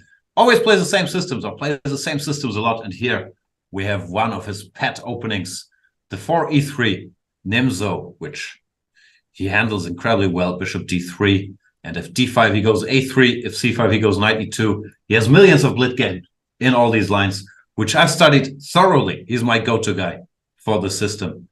And here we see him playing this line. Yeah, well, the line that Magnus is choosing here is very strange, because this is an old line and you are not supposed to play this. I believe that this is some... Covered. Rook is coming. b6 or c6 are in the air. This looks very tough for Magnus. But no rook a4 yet. Sarana thinking. Yeah, we got some other move. Rook e1 is also there. This is so tempting. Yeah, he's up on the clock, and I think he's also kind of very happy, but at the same time very nervous. Yeah, that suddenly he got a chance to, maybe he understands perfectly that this is his momentum in the match. Yeah, if he's not using it and he has a lot of time, he makes the right call to pause a bit. Look at this, by the way. I mentioned the Azeri variation. Is knight g5 and Ralph. Guys, you can't play the same variation in every game. Like, people will prepare. Wesley has a computer. Do something different every now and then. Yeah, this is all sort of theory. And Wesley, of course, knows exactly how to neutralize this. You don't try to get an extra pawn here. You exchange the queens. And it continues. Knight c3, bishop g4, knight takes c4, knight c2, the key move. Looks like it's trapping this rook, but it's also trapping this rook. That's the point. Knight d6, king e6, and if this rook moves, the knight is hanging, so you don't have time. If you had gone rook b1 directly, then I guess we have bishop e2. Yeah. Yeah. So no, Wesley just showing his homework here. a little, I don't know if naive, but that's how Ralph does it. Yeah, maybe it's one of his weaknesses. He doesn't have a broad opening repertoire, and it works great in blitz if opponents aren't prepared. He's very tricky in all these lines. That's Wesley, the guy with an E4 course on Chessable. He knows all this stuff, of course. But yeah, Ralph can also have the argument that, I know that I have draw in my hand. Let me check my opponent, and I didn't have any problem with the black pieces. I made a comfortable draw, so there is simply no reason why I should be risking big. Does he have a draw in his hand here? He's an exchange down. Well, but I mean, with the knight on d6, and I believe fc rook e1 checks are coming, I don't see black creating any chances here. Okay. I mean, you might even still have to be a bit careful. I mean, this bishop on g4 or f5 might be trapped with f3, g4. The king on e6 is vulnerable. The knight on d6 is a monster. So, I mean, maybe there is some intrigue here. Found out Wesley's thinking. Maybe. My narrative was all wrong, and Ralph just knows what he's doing here. But maybe you have analyzed this position extensively, and you know exactly that no matter what white is doing, it will be a draw anyway. Well, no, it's zeros, but every line is zeros if you switch on the computer or the opening. But it's interesting you're saying that you think white has some practical chances, because I just count the material. We're in exchange up for just one pawn. But of course, white is very active. So it might still be a fight ahead. I mean, the way how I would put it, that if I would not know that this is a theoretical line, yeah, and it would have came after some different position, I would be thinking that, okay, come on, black still needs to be a bit careful, yeah, but knowing that this is theory and Wesley probably knew that he's ready to go here, and the computer evaluates it as an equal, then probably just perfectly fine. G5 on the board. G5 played, interesting. Trying to distract this bishop from defending the knight. And if bishop G3, then you can argue this is a small concession from white because the bishop is a little less active. Looks like Wesley knows what he's doing. Also, the light square bishop won't be trapped in any case. Yeah, that's another human touch. Yeah. All right, theoretical battle here in Nakamura Gukesh. Not sure if a theoretical battle, but Nakamura once again got a good position, played the Reti, and looks like this knight is a little out of play, maybe? Exactly. I mean, this pawn structure, e3 pawns and g5 pawns are killing that knight on h5. Lovely e4 square for the white knight. I mean, practically speaking, this looks very bad for black. Yes, the rook would come. The white king is safe even on e2. Very dangerous position. So Nakamura winning the first game, putting pressure on the second game. In great shape here against Gukesh. Sarana, let's get back to the game between Sarana and Magnus Carlsen. He did play rook to a4 after some thought. The move we wanted to see, takes. Carlsen trying to free himself with a6, fighting against these pawns. Rook fa1 played, and knight to d5. Magnus in survival mode here, but of course he won't be easy to finish off in such a position. Yeah, it makes perfect sense what he's doing. The only good news that white is still missing a tempo for creating Luft for his king. That's a crucial tempo. Maybe based on this, Magnus is hoping to escape. But maybe white has time, yeah, just to take on d5. No, but take on d5 maybe eases a little bit black's. But still, the construction with pawn b5 and c5 is so annoying. The bishop cannot develop from c8. Yeah, it still looks unpleasant. But maybe you had some counterplay with f5 or something. Yeah, it's trying to get f4 in. Yeah, I'd still pick white, but it's, yeah, computer doesn't seem to think it's too bad. At least, still very annoying. Yeah, at least black gets some hope, but yeah, it still looks bad. White has some other moves here. Rook d1 exists, for example, with a pin. Black has to go bishop e6. Now you take, this is also a computer favorite, takes, and pawn to c6, trying to win directly. Yeah, but this is very counterintuitive. I mean, first of all, Sadana's last move was rook f1 to a1, right? I mean, he doubled on the a file, and then moving the rook suddenly back to d1 might feel like I gave a tempo prematurely. Yeah, he goes knight to e4, which is an altogether different approach, trying to bring the knight to d6, which also looks tempting.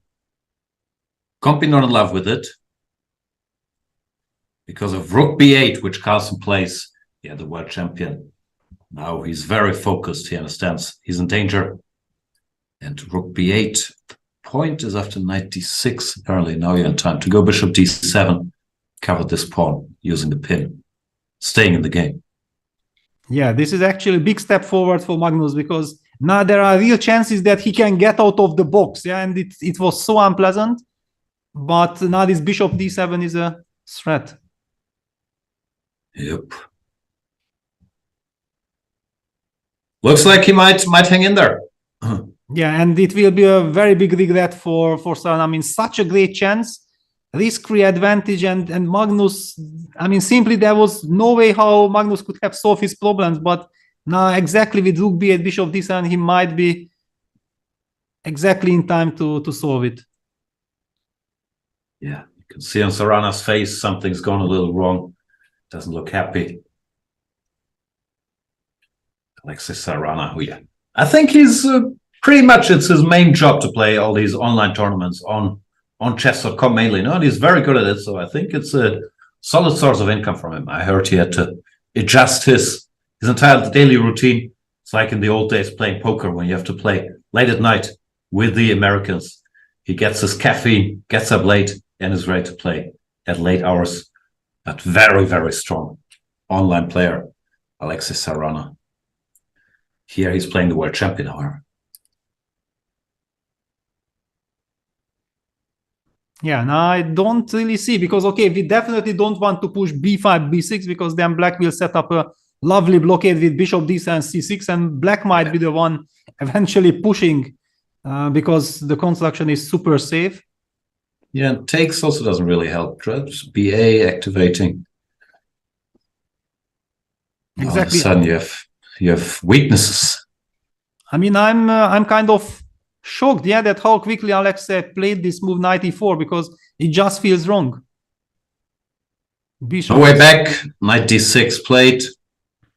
Yeah, bishop d7 looks like the idea. Do they want bishop d7, c6? No, then we can take here. Yeah, we have all kinds of intermezzos. What's the plural of intermezzos? Is it intermezzi? Maybe it's intermezzi. I have no idea. Yeah. But it simply feels like white lost the momentum. Yeah. And now the rook on a4 is so unfortunate, yeah, because it gets into the spin. How do we deal with this bishop d7 at all? Okay, you can try to equalize with rook e4. Okay, but equalize is, especially after losing the first game and having this chance, it almost feels like a loss. Yeah, but what to do? It's better than losing. Well, okay, I don't think that he has any worry about losing, but not winning is the real problem. Fair enough. But I don't see anything better. You could give the exchange, but how does this go? Doesn't look like white is queening somehow, but maybe yeah, I mean, you can just take this bishop on e3 and play b6 and use... no, because then the background issue is... Yeah. Yes, no, this is exactly b6, cb, and then b7. That would be the... I mean, I hallucinated that the pawn is on f2. Can you start with b6? Still cb6. But then knight b6. Okay, cb6, knight b6. Ah. It's nice. But okay, there is just no reason for any fancy stuff. Yeah, it's... Carlsen thinking. Doesn't seem committed to bishop d7 just yet. Maybe he's calculating all this stuff. Yeah, he needs to calculate it because it's basically the only question in the position. So let's take it slow. So bishop d7, b takes a6. If white tries this. If we take on a6, then rook takes a6, followed by c6 might be unpleasant. And bishop d7 on the board. Yep. Yes, exactly. This we don't want. So after ba6, then bishop takes a4 is logical. White has to push a7. 7. Rook A8. Actually, here we don't have to play Rook A8. If we want to be solid, we can just do this. But okay, then white is at least pressing. I mean, this is not yet a complete draw, no? It's perfectly fine for black to me. Yeah. I mean, I have to play bishop d2 and b4, but bishop d2 you will probably play b6. Yeah. And I will never be in time to go b4, b5. Looks fine. So he could do that, but he could also be more ambitious with this. Oh yeah, here it's not so easy. Computer says knight e7 is the only good move. That's not a move you take into account normally. You have this beautiful knight that could capture the bishop, bring it back. It's tough. Yeah, it's super tough, especially because you are so tempted humanly to calculate all these b6 options. Yeah, breaking the structure.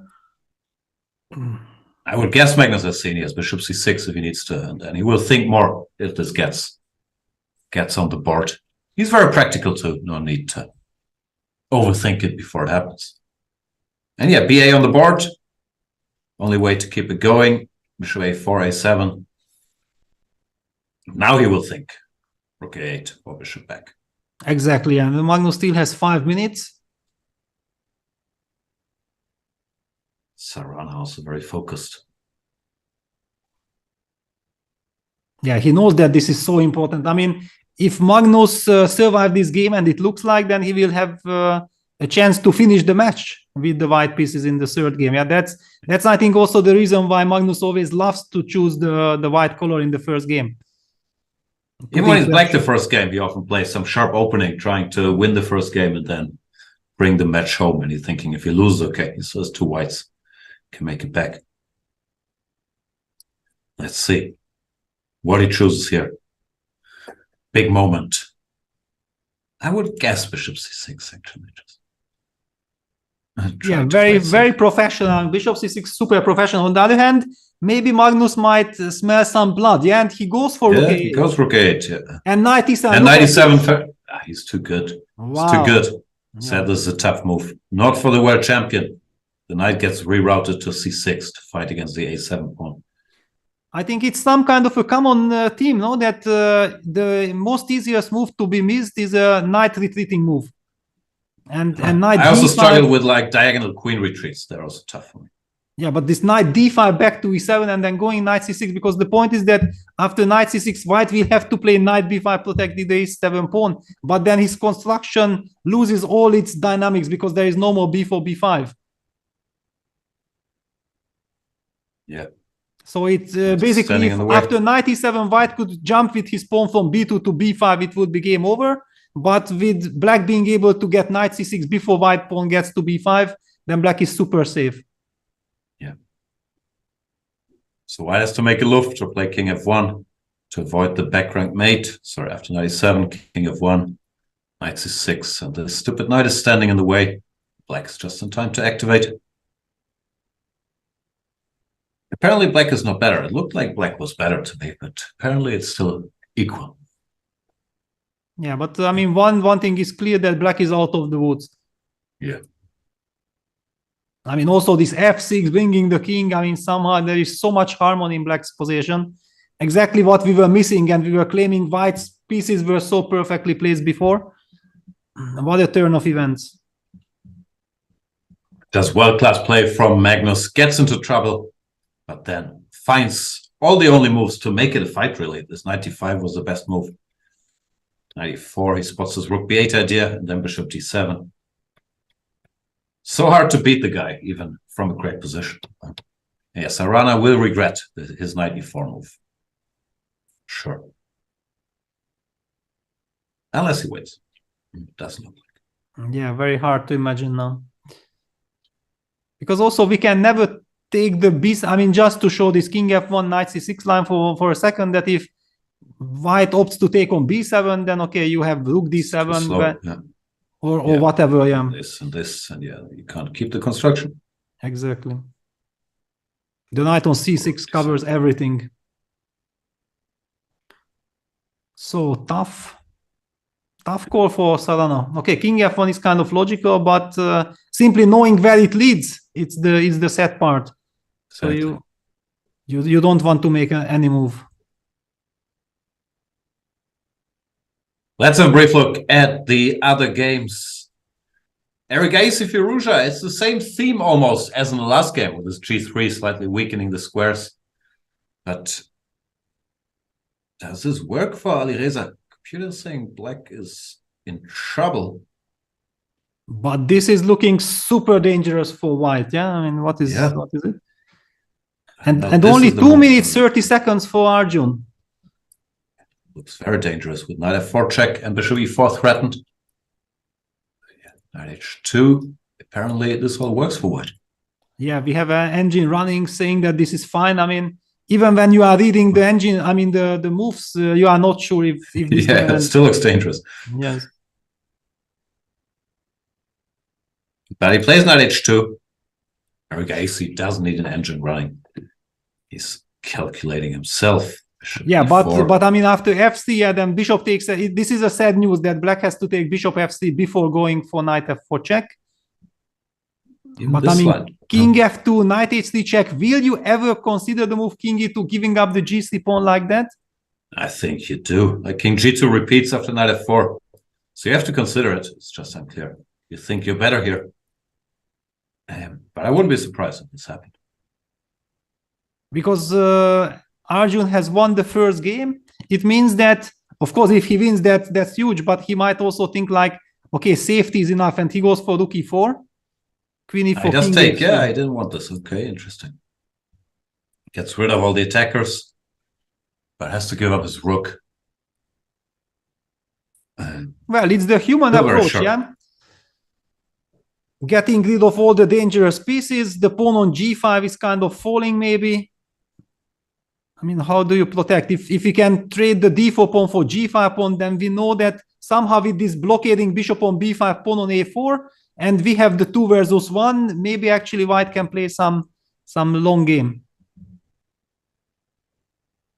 Yeah, very sure. Is that Alireza Firouzja, or is that Vladimir Kramnik who snuck in there to play for him? I guess it's Alireza. Up there in the yellow hoodie. And Arjun Erigasi also looks a bit different. Oh no, there he is. The Iceman, they call him, because he does not show a lot of emotion, a lot of expression during play. But he does look focused today. Yeah, very much. It's a big match against Alireza. I think also for Alireza should be a little bit difficult. You know, we should also talk about this a little. That I mean, he used to be the prodigy that was the sensation of everyone, yeah. And he was the one who bounced into the elite immediately. And now slowly the other youngsters are catching up. And I don't think that Alireza is so comfortable psychologically playing against the youngsters, because he might feel like he has something to lose, because he's the most famous one. Yeah, everybody expects him to win already. And this puts additional pressure. And the other youngsters probably are very happy that, okay, I get a chance to show my skills against Alireza. Yeah, but Alireza also never plays. If you don't want them to catch up, play once in a while. His kids will get better, Alireza. We miss you. Yeah, queen d4, queen g5 on the board. c5 is still very messy. Yeah, Alireza, typical Alireza, immediately going for counterplay. Yeah, how do you... I mean, king g2 runs into queen takes f2 check. That's a nice little tactic. And then knight e4. Of course, the tactic is enough to make a draw, but actually, okay, it's a comfortable draw. White goes knight g4, making sure to cover the f2 pawn and keep some life in the position. Yeah, still looks a little more pleasant for white. He's a pawn up now. If there's no direct follow-up, black still has to suffer.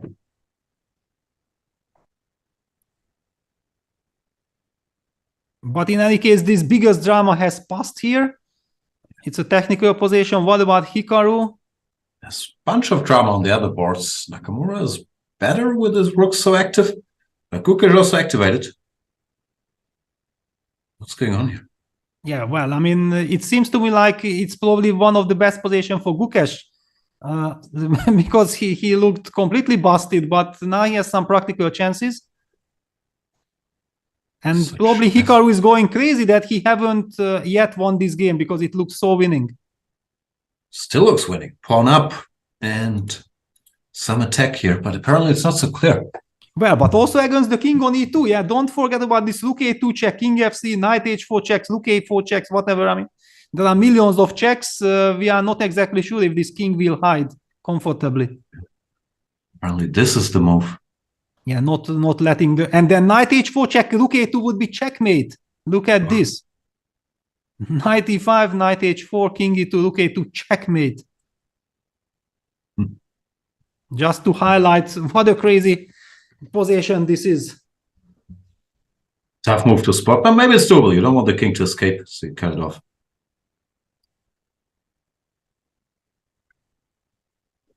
Lukash, thinking about it. Yeah, usually these kids are so good at spotting this kind of things. Of course, they need time, they need to recheck everything, but I really believe that the Lukash is able to spot this. What happened to Gukash's hair? That also grew a lot since I saw him in bike. It's just been a week. But he opted for rook f8. I don't like it if we have to go for defense. Bit passive. Rook f8, and Hikaru brings his king out of the danger zone. Now there's no rook a4, so the king can maybe even advance further. Yeah, I mean, king g7 is the point. Yeah, that kicking the rook, but white can sacrifice with rook f5, gf, knight e5 check. This is so pretty, yeah. The knight is dominating. This looks winning. 2 pawns and a super knight.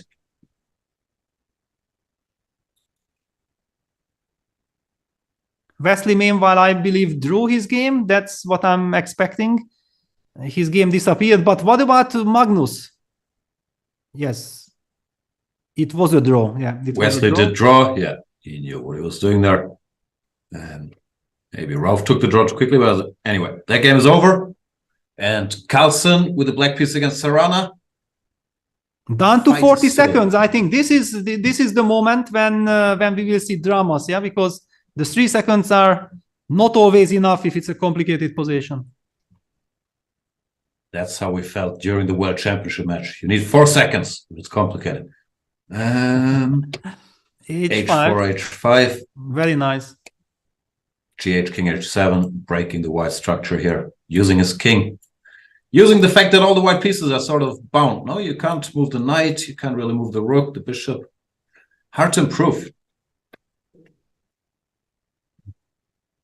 Carlsen just slowly using every unit he has.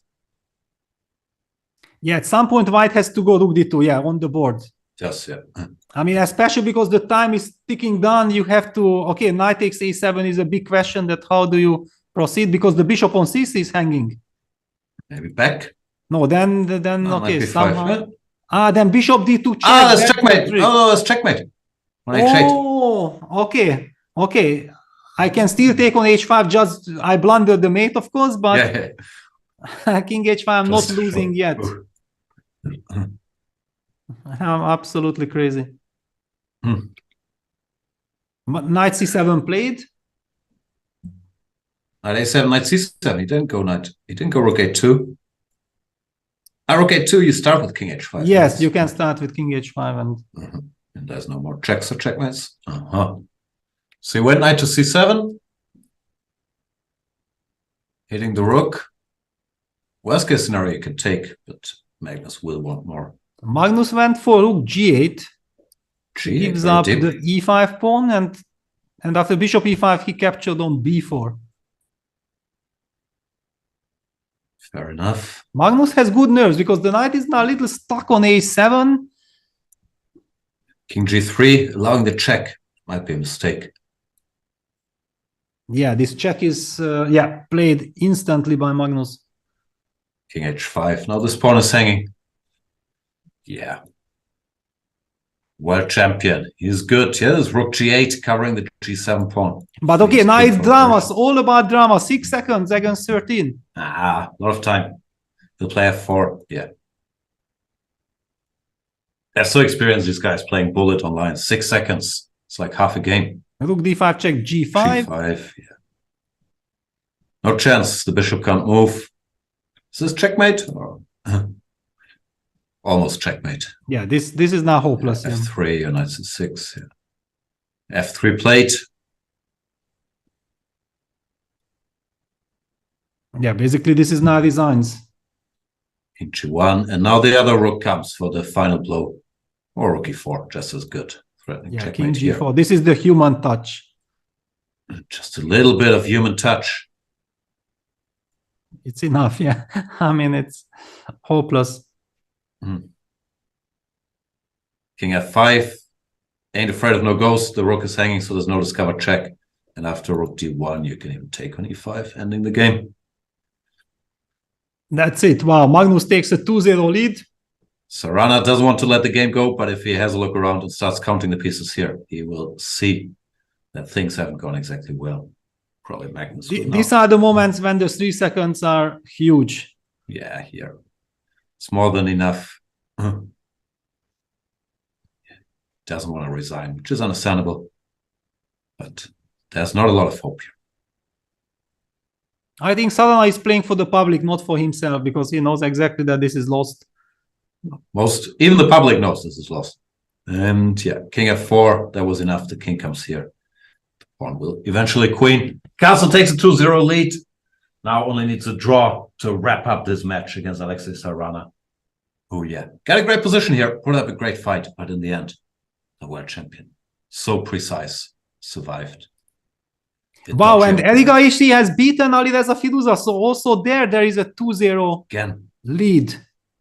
Wow, but okay, let's jump to Hikaru against Gukesh because we might be getting some excitement.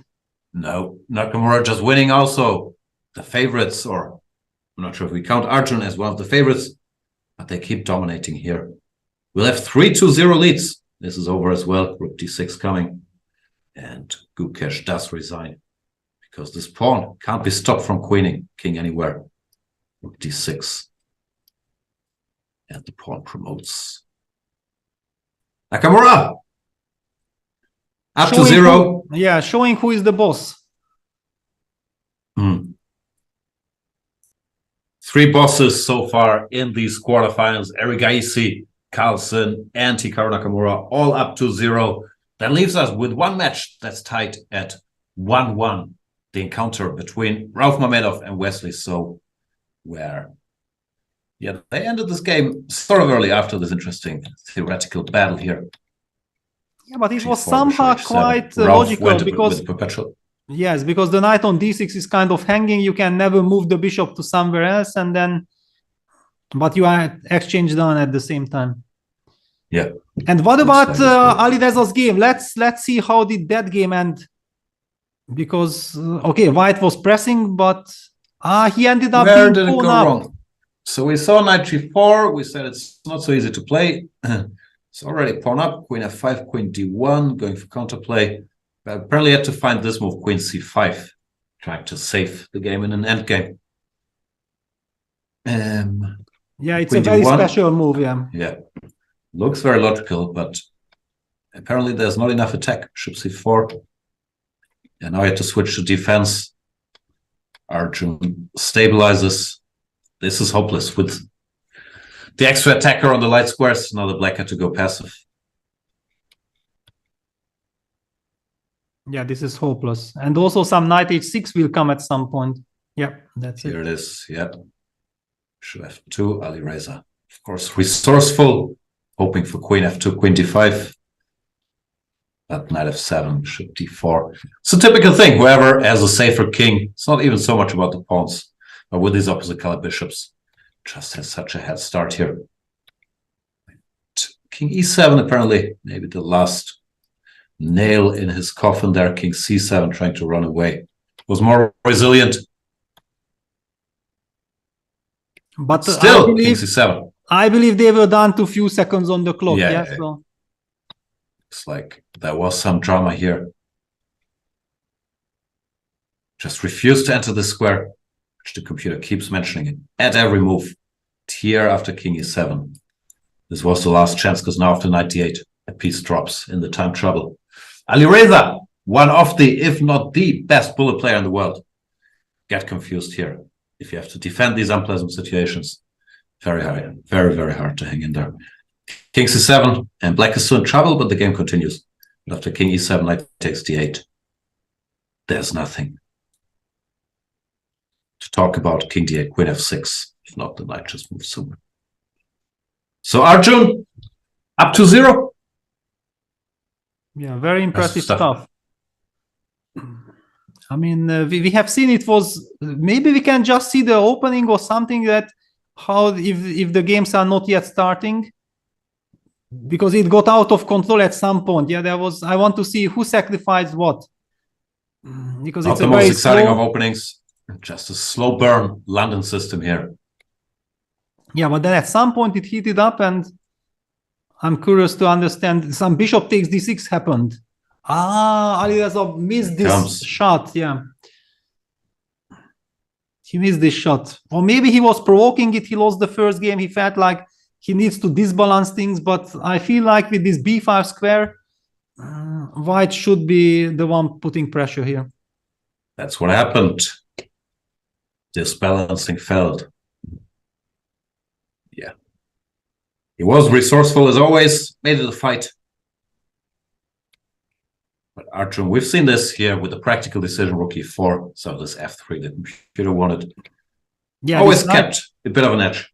Yeah, this knight h2 and rook takes d4, very professional. This is exactly how you have to play in human chess. I wanted to say over the board chess, and in human chess, because you eliminate any kind of danger. You know exactly that in this opposite colored bishop, you are the one who can only be better, and that's what matters. Yeah, and you are putting the pressure.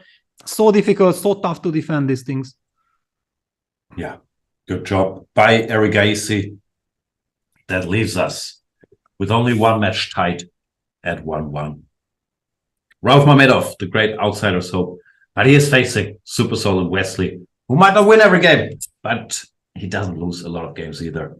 So there, we will probably see a longer match, but all our 3 matches might just be over next game, because if someone reaches 2.5, they win.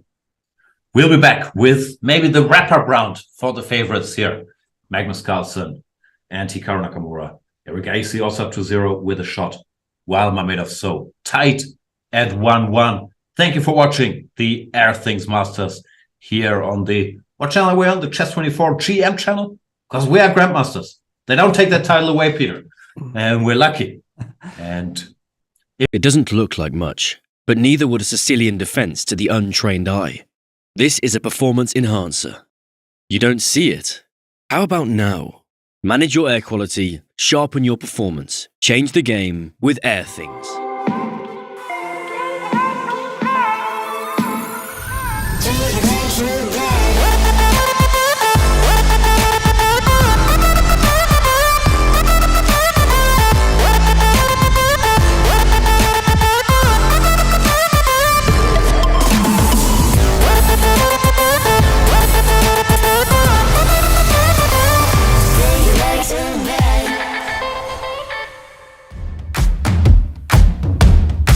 This whole concept of just bulldozing the black king, jumping in there with the queen, and making sure the rook comes in with a ladder mate is everything this chapter is about. Everything this chapter is about.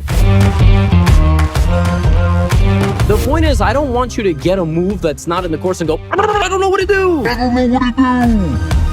92% of games get to this position. From this position, white is winning about 60-70% of the time. And I think if you learn these lines, that very easily could be 75% or 80% for you. I'm ahead of the game.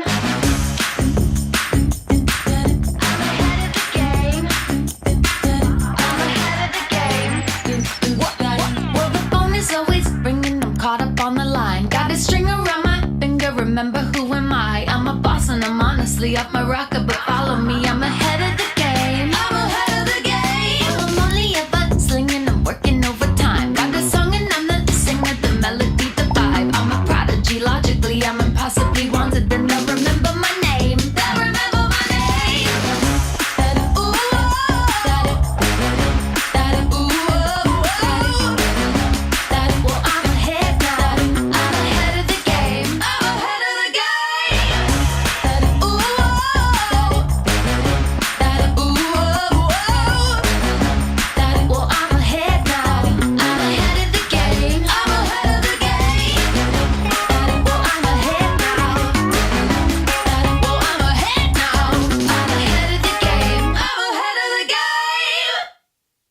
the definitive solution for studying chess. Choose from one of the largest online chess libraries in the world, with hundreds of titles ranging from classic books through to our exclusive Chessable courses. Welcome everybody. My name is Jan Nepomniachtchi, former world chess champion. Are starting a new course here for Chessable. A very special Chessable course. Master your chess with Judith Bolgar. You know what? I learned a lot.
Let's see what he chooses. Yeah, now it's all about making his choice. He knows that he actually needs only some solid safe line. No need to try to refute Black's construction. Yeah. And what about the other games? They're also in full swing. Gukesh, also down to 0, needs to win here. Theoretical debate in the London. Nowadays, they have theory debates in the London system. Used to be played to avoid any kind of theory. No more. This is a thing. Bishop d7, c4. No, c3 played. How did the pawn get here? C3, bishop b5, c4. I have no idea what's going on. I've never seen this line. Wow. Well, I mean, I think queen b6, bishop d7 is kind of standard, and but usually they try to play some cdd, bishop b5. Aren't you supposed to take cd here? cdd and logical, yeah. Yes. Nakamura went bishop b5 directly. c4 was played, at least making it messier. And someone moves dc, knight c4, and we can see Black's pawn. It looks like Nakamura knows this. Takes in queen b4 check, forcing the knight to go back to cover the bishop. C takes d. And then you isolate the pawn, and okay, you just play a normal game. Bring the pieces out and say, how bad can it be? Yeah, fair enough. We have that.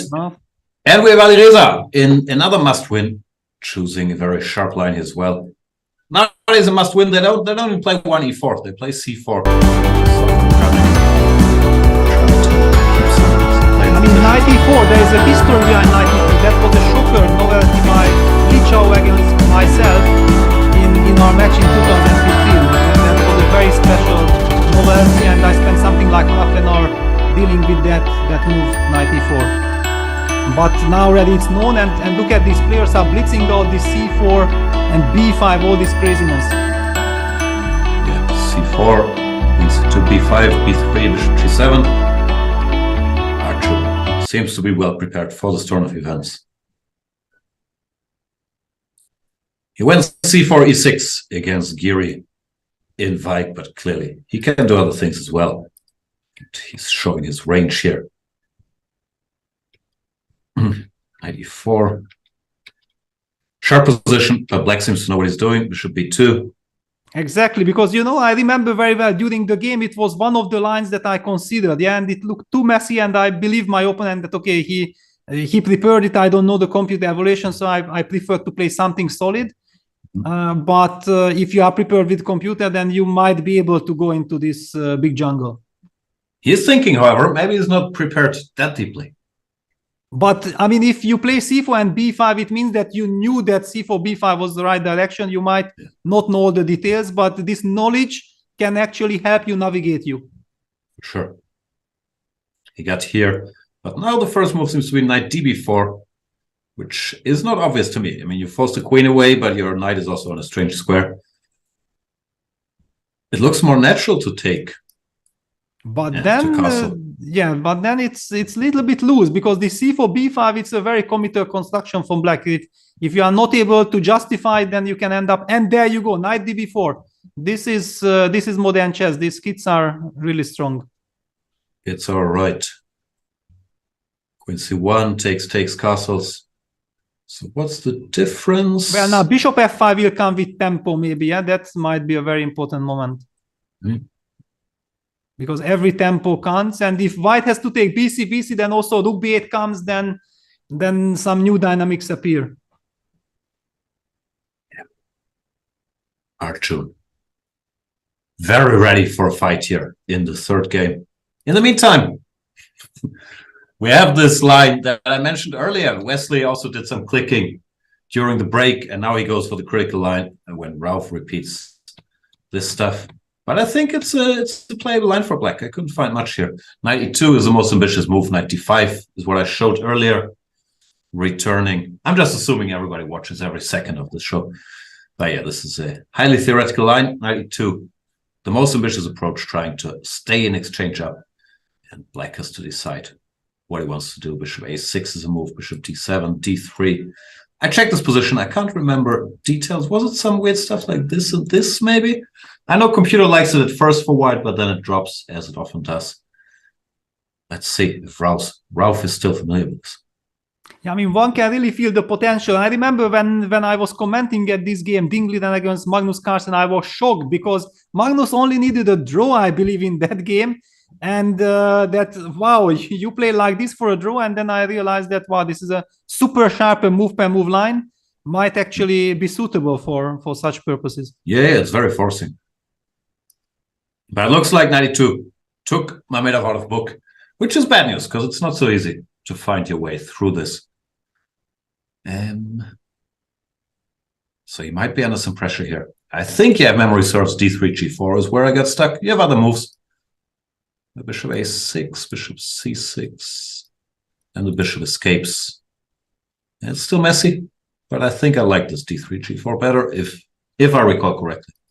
Not sure it is for you, but even if you do a lot of work as a second or commentator or whatever, I mean, I click on moves and sometimes I have some files, but it's so hard to remember if you never play yourself and you don't repeat them before games. It goes away much quicker than it used to. Is it the same for you? Exactly. I know this feeling perfectly well. And, you know, before it used to be that with Arshak, we trained a lot. Yeah. And, okay. And I was telling her, come on, but we looked at this. He said, okay, I'm not playing. Yeah. You know your lines. And I perfectly understand. I can relate to it now very well. That it's so easy to forget because you keep on going very deep in every single line. Yeah. And what you have looked 1 week ago, you already might not remember at all. Yeah, it's different because as a player, you're trying to keep at least the key points in mind so you can use them during the game. But as a second, you're more concerned. Okay, do we have to go deeper somewhere there? And you know the overall status, but to recall it move by move, very, very difficult for me at least. Yes. So 92, Ralph also doesn't seem to recall much here. And yeah, Wesley, okay, they didn't have a long break, but these guys, they don't need much time. They switch on the super engine. They look, okay, 92 first line. They look at the first 3 moves that Black can play, and he's ready to go. So this can be done in 1 or 2 minutes. But also, I believe that he might have it at home already ready before. He might have not expected the line, and he was not repeating it, but he already had a file on it before. Yeah, it's also very possible. There were high-profile games, so he probably had it at some point. Yeah, so let's take a look. Okay, Magnus seems to be in total control. I mean, clearly better. Maybe even winning almost. He went queen a4. He went for a version of my cheapo. Just hitting the bishop and bishop c3. c5 looks more normal to me. c5 is the move, yeah, of course. Yeah. Bishop c3 feels a bit off. Knight d2. Now white is just comfortably better. Yeah, black has damaged the pawn structure. This is not going to end well. And c4. This is a dream.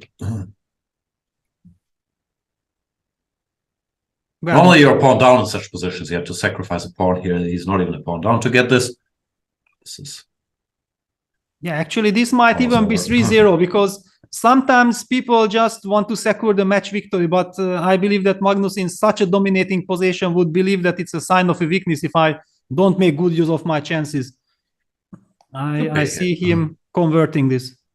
Also, Rana will just resign out of disgust. We don't know.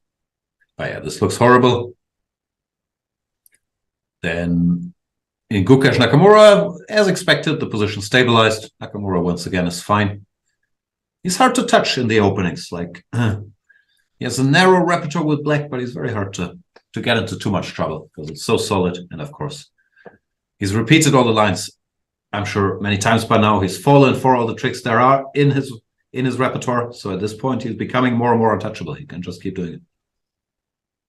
Yeah, I feel that here Gukash fell into a big psychological trap, yeah, that he had the white pieces and he felt like he needs to attack Hikaru, and it heavily backfired. He should have been much more solid, wait for his chances, and like this he made it Hikaru much easier. Yeah, we remember the first game, he was just too aggressive. Hikaru played a very sensible chess, used his chance and won that game, and ever since Hikaru is just dominating this match.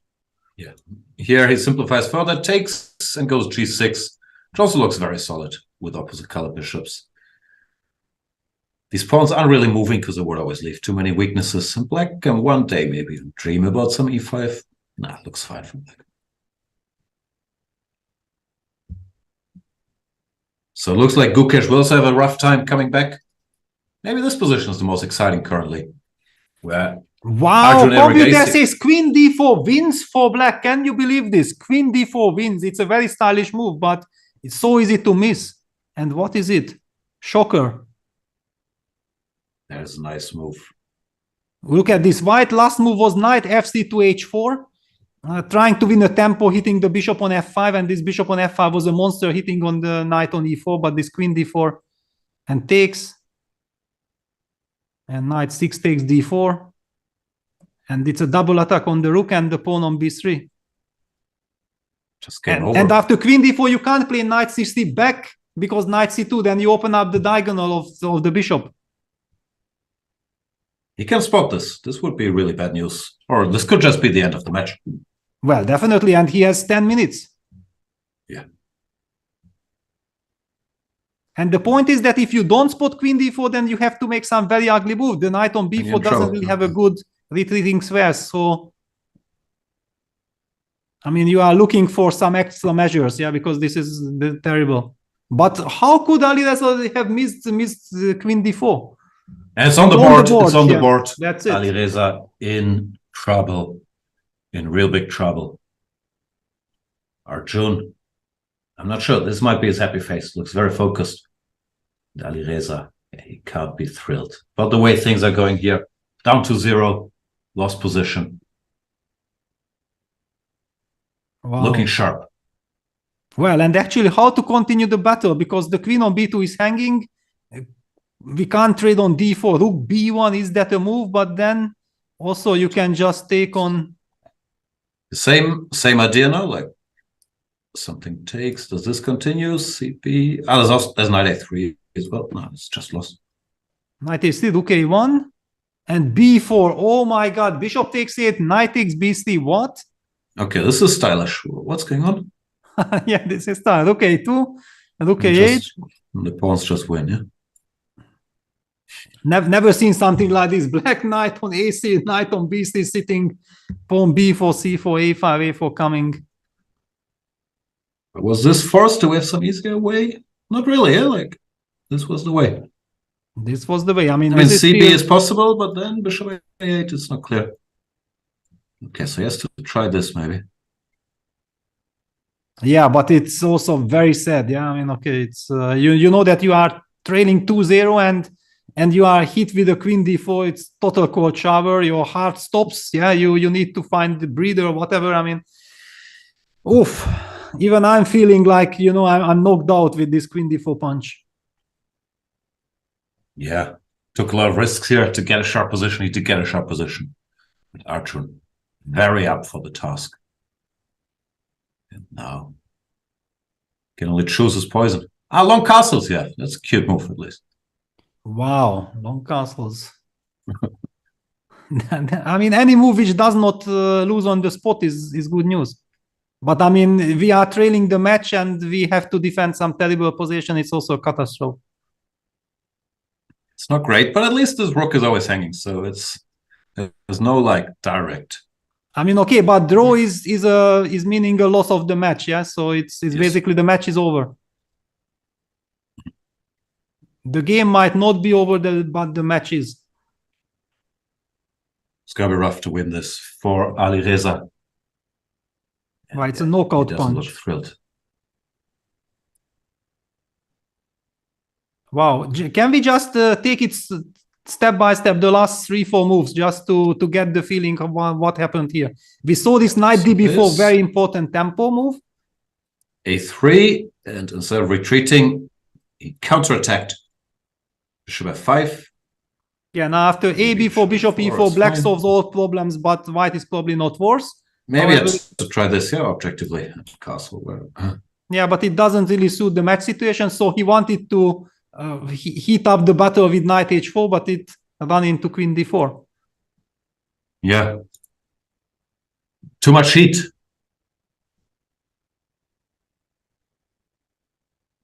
Yeah, that's now the promise, he can calculate all the lines now, but so can Erigaisi. And since all the lines are good for black, it's very hard to see Alireza stepping back into the match. One more little line after after long castle, the best move, it's cute. It's knight a2 check. Wow. Queen a2, bishop e4. And we just dominate with this weak king. And the knight's stuck here. But again, we didn't sacrifice anything for the attack, yeah? No. Wow. So yeah, he's going to think, try rook b1, but it's not going to end well.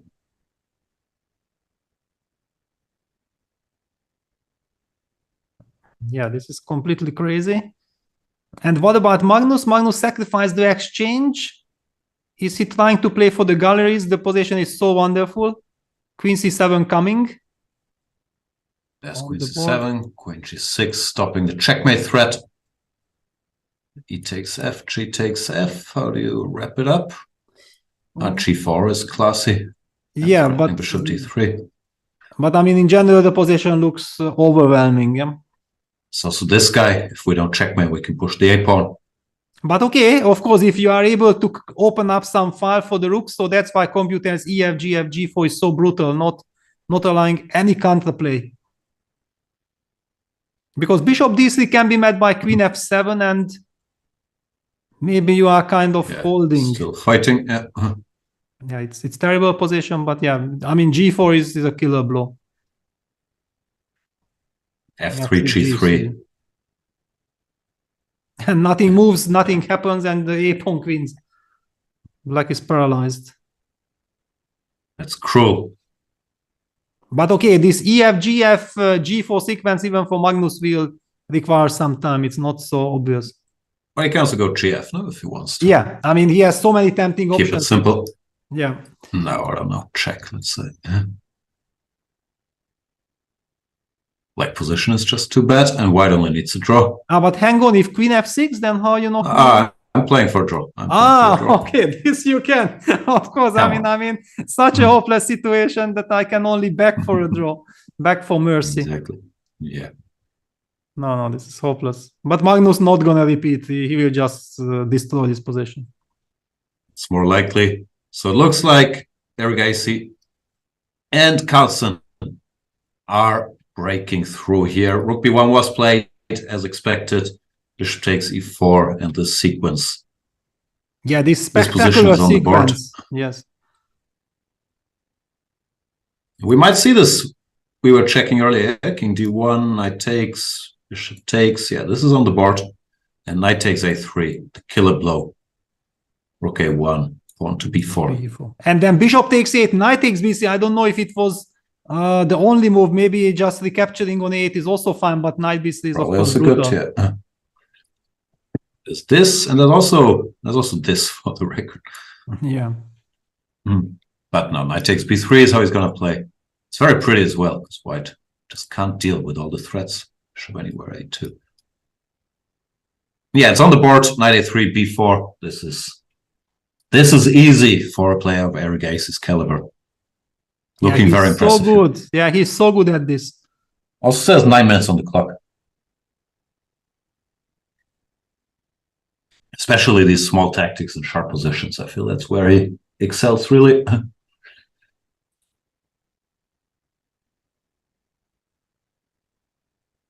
Yeah, he never shies away from complications. He's confident enough to calculate his stuff. Very, very impressive. Yeah, but now it's the question after bishop and knight takes bc. Wow. Okay. Yeah, all blitzed out. All blitzed out. All blitzed out. Yeah, this is... You know, when I look at this position, Vichy comes to my mind, because Vichy was the one who always got some, you know, incredible pieces with connected with pawns, and then Vichy was just pushing his pawns, and you could never stop them. I mean, Vichy's pawns were always queening. At least that's how I felt when I played against him, or have seen him play against others as well, not only against me. Might not be a coincidence. Vichy, of course, mentoring all these Indian youngsters. To some extent, I'm not sure how involved he is with Airthings. I've seen Pragnanda and Gukesh. They were in Vaikansee, where it was very cold outside, as you know. They were wearing these very thick jackets from the Anand Chess Academy. So they're on the team. Yeah, and Team Vichy, I mean, Vichy is an incredible expert of Vaikansee. Yeah, I don't think any other player played as many events as Vichy from the modern top players. He loves it there. He showed up for the first week as special guest. Wow, but hang on, is Magnus repeating? Magnus repeated and forced the draw, right? Told you, make the draw. Good horse never jumps higher than it has to. Pragmatic approach. Okay, professional. Beautiful. That's it. I mean, let's just see this. Yeah. Yeah, game over, draw. Wow. From the winning position. So we can stay here. But it's so hopeless for poor Alireza. His pawns are just coming. Yeah, a5, a4, and then you cannot challenge. The knights are blocking the C, the B, and the A file. I mean, unbelievable. You also can't open the D file because then this guy goes through. No, it's never seen this. But he goes E4. He's trying to stop everything. Yeah, FC, F5.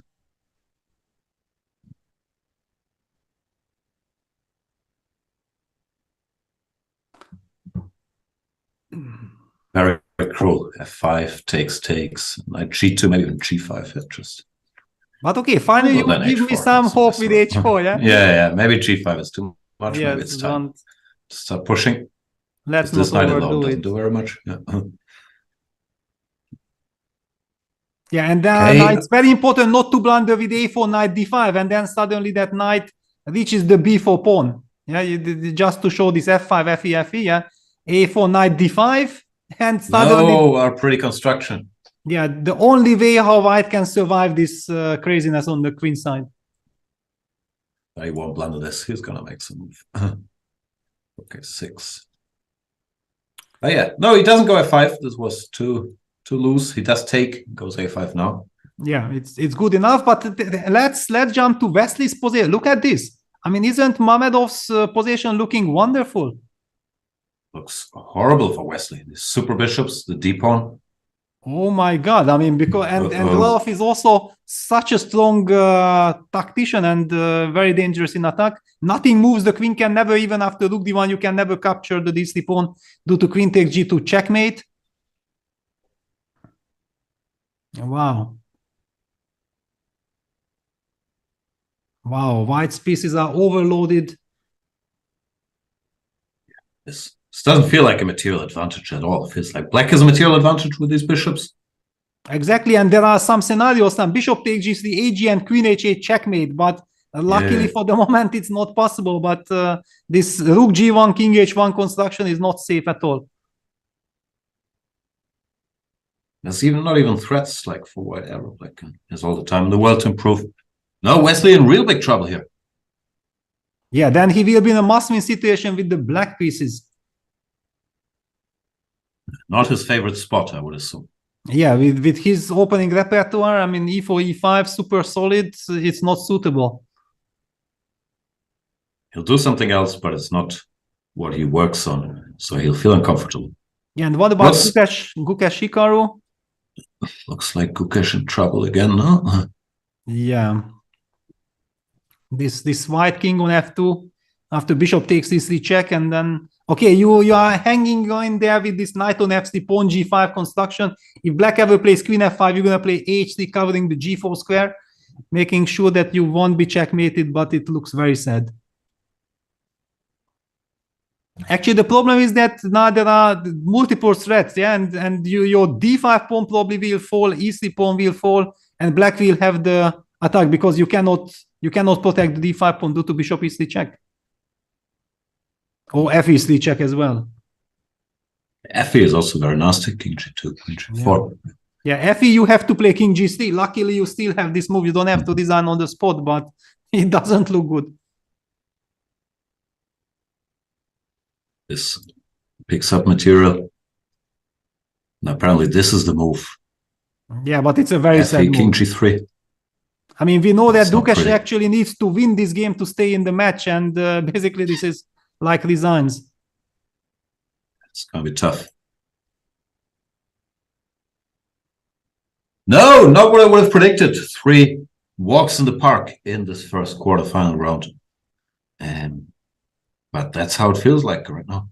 Yeah, these matches are, of course, so much psychology involved. It's if you win first game or if you lose the first game, Depends from which angle you want to look at. Put so much pressure on the player. And wow, CC, DC, knight b5. Very stylish. Wrapping it up. Yeah. Here we go. You see in full control here all the way. So this just came over. He also managed to control this knight with his rook on d6. And Alireza again down to 6 seconds. Rook c2 played, but it's not only time, the position as well. The knights are still covering all the squares. I mean, no matter where they are, they never let any rook get close. Yeah, usually they say that the knight on c6 is a monster, but a knight on b3 combined with a knight on c3, this is just too much for anyone. Yes, you try to exchange one of them, but... Okay, knight e4 check, also very tempting. Even the direct way is already crushing. Barely takes. Yeah, these pawns will just win the day. Yeah.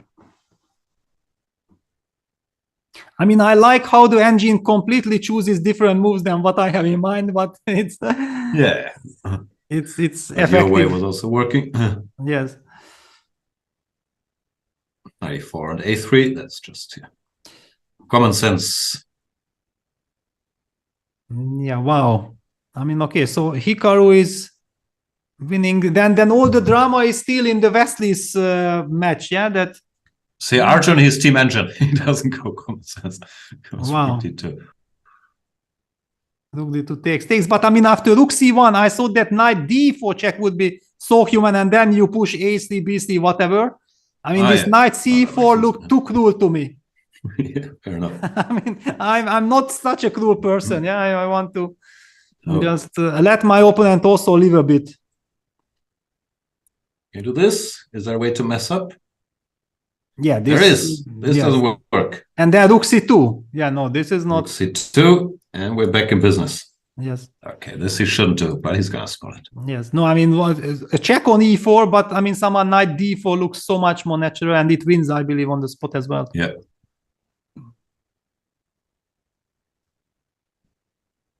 Says time.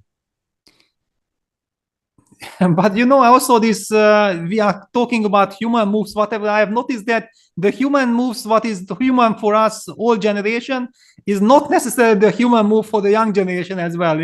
We already look at things differently. Yeah, they're so free of prejudice, and they're great calculators, so whatever works, right? Exactly. So I wouldn't be surprised if actually Arjun goes for the merciless knight c4 check.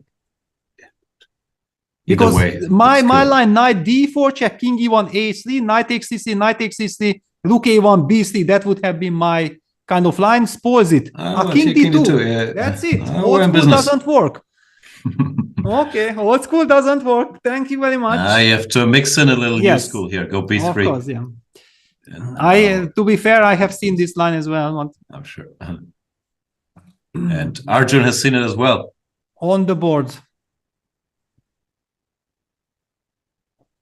Very pretty. b2, check, king g7, and white is not in time. This is one move. And Erigasi wins 3-0 against Alireza Firouzja. As you mentioned, Alireza won't be pleased, not just with the loss, but also against another member of Team Young Up-and-Coming Superstars. This will be a rough one for Alireza. Yeah, on the other hand, the good news is that it means absolutely nothing, yeah? Because if now he wins the so-called losers bracket, he can still win the event. This is what makes this event something really special. Yeah. Still, I'm sure he'd rather have won. No, that's but it's kind of nice that you are not knocked out, after this. So what else do we have? Rauf is pressing, but Wesley is, of course, a great defender. What's going on here? Yeah, 111 for Wesley and 30 seconds for Rauf. Wesley's trying to give an exchange back. Yeah, he would be very happy. It's fine, yeah, if this gets taken, exactly. Can come. Then he might start to be ambitious because he can't lose with the blockade. But takes, bishop c3 might be strong. This is the issue. Ignoring the rook. But wasn't spotted. Stopping knight d2 he let the knight get out. King f8, knight d2, king e7. No, he took on g1. Oh my god. This is a big turnaround. Wesley's back. Wesley is back. Now he will not lose. Definitely will not lose. He might try to win. g4, king e3. He will. Played.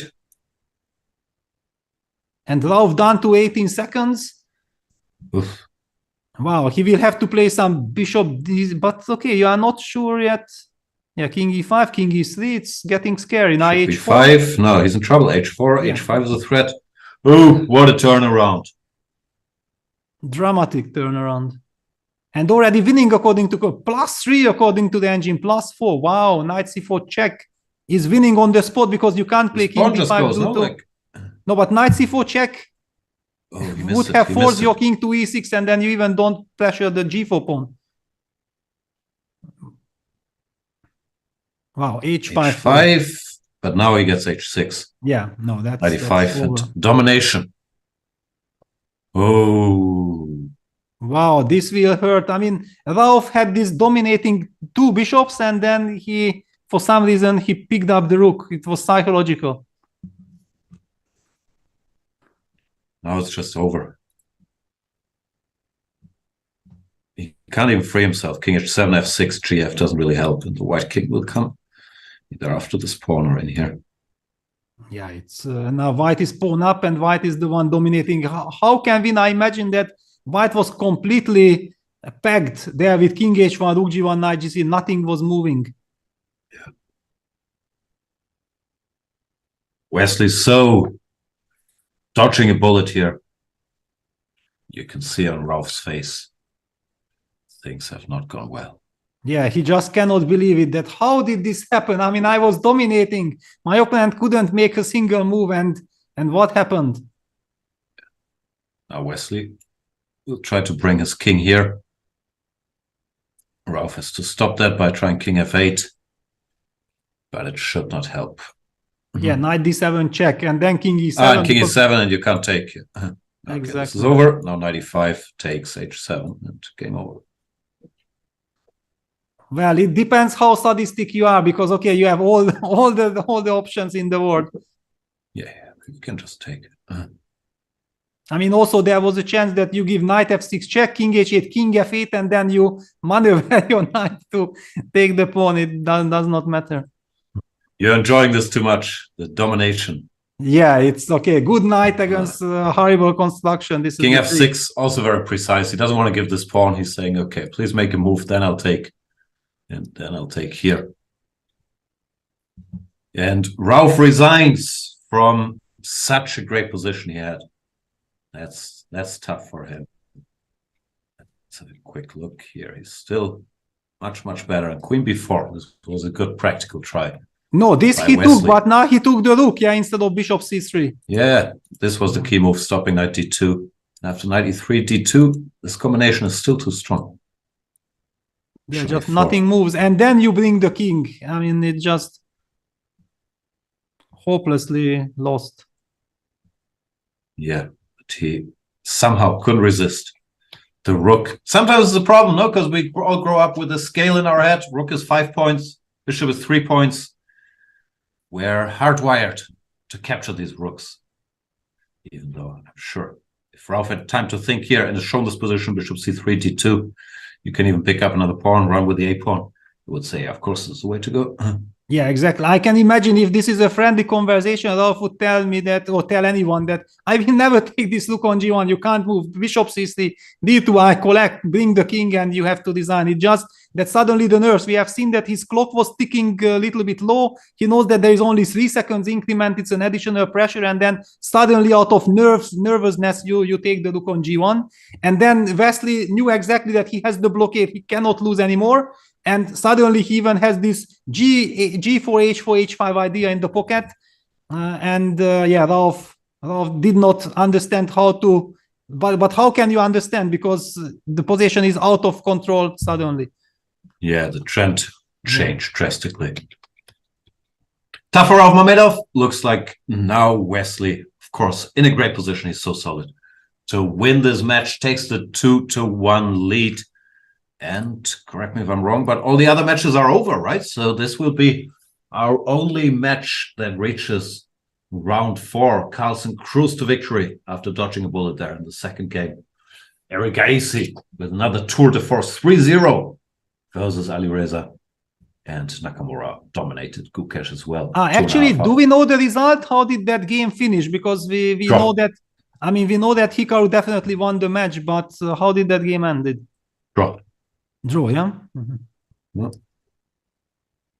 Okay, and also Hikaru didn't feel like he needs to torture now his opponent. Yeah, he offered a draw with 3 versus 2 here. Well, these guys are pragmatic. Like, why waste time? You won the match like this. Why waste time and energy? Yeah, now let's talk about the pairings, right? Because, okay, then Magnus will be up against Arjun Erigaishi in the winner's bracket. And in the loser's bracket, we have Alireza Firouzja trying to bounce back against Alexei Sarana. Yeah, and it looks like Gukesh will face Mamedov in the loser's bracket. And so Nakamura. That's a fun pairing for the other semi-final. No, tomorrow should be a fun day. So Nakamura. Great match between 2 great specialists, world-class players. Can't wait. But we'll stick around, of course, and cover the 4th round of today's mini matches, where Wesley So needs a draw to wrap it up against Rauf Mamedov. I wouldn't bet against Wesley after this heartbreak for Mamedov in the last round, and knowing how well prepared Wesley is with the black pieces. I can't really see Rauf making the comeback. But yeah. Also, it should be really devastating for Rauf. He knew that that was a golden opportunity, because it would be so difficult for Wesley to decide what to play, how to play with the black pieces after losing that terrible game. But now that he ended up winning, now all the pain is on Rauf's court, and I also don't see any chances of him coming back from this. We'll see if we're wrong after the break. Rauf Mamedov, can he upset Wesley So? We'll see then. It doesn't look like much, but neither would a Sicilian defense to the untrained eye. This is a performance enhancer. You don't see it. How about now? Manage your air quality, sharpen your performance, change the game with Airthings.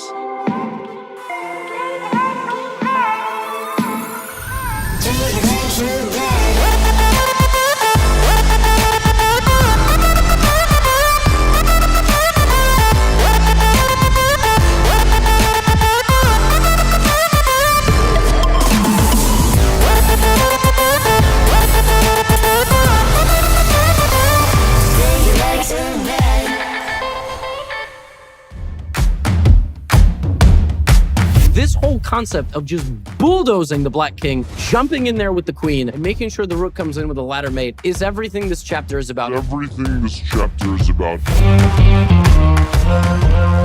The point is, I don't want you to get a move that's not in the course and go, I don't know what to do. I don't know what to do. 92% of games get to this position. From this position, white is winning about 60-70% of the time. And I think if you learn these lines, that very easily could be 75% or 80% for you. I'm ahead of the game.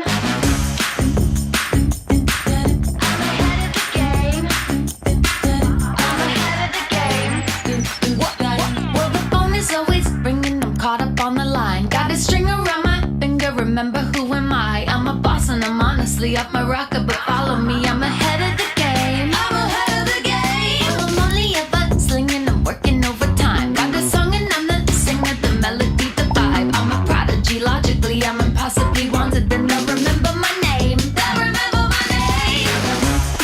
Ooh,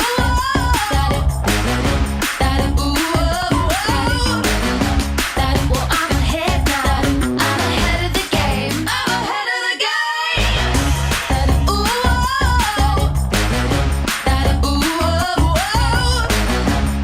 well, I'm ahead now. I'm ahead of the game. I'm ahead of the game. Well, I'm ahead now. Well, I'm ahead now. I'm ahead of the game. I'm ahead of the game. Chessable, the definitive solution for studying chess. Choose from one of the largest online chess libraries in the world, with hundreds of titles ranging from classic books through to our exclusive Chessable courses. Welcome everybody. My name is Jan Nepomniachtchi, former world chess champion. Are starting a new course here for Chessable. A very special Chessable course. Master your chess with Judith Polgar. You know what? I learned a lot.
Welcome back, everybody, to probably the last game of Division 1 for the day. Wesley So with the black pieces after his lucky victory in the last game. Now needs just a draw to wrap up. And Rauf Mamedov with the white pieces in a must-win. He's in a tough spot because he has a very limited repertoire. And I don't think repeating this line he tried last game with Bishop C5.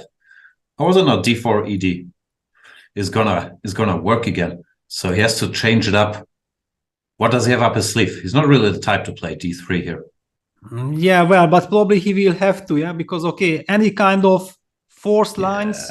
It's not going to work again. No, definitely not. Work I mean, it didn't work in the first game as well, yeah? Yeah. So, yeah, no, Rauf will have to... He has to settle for some, yes, D3 and play a long game.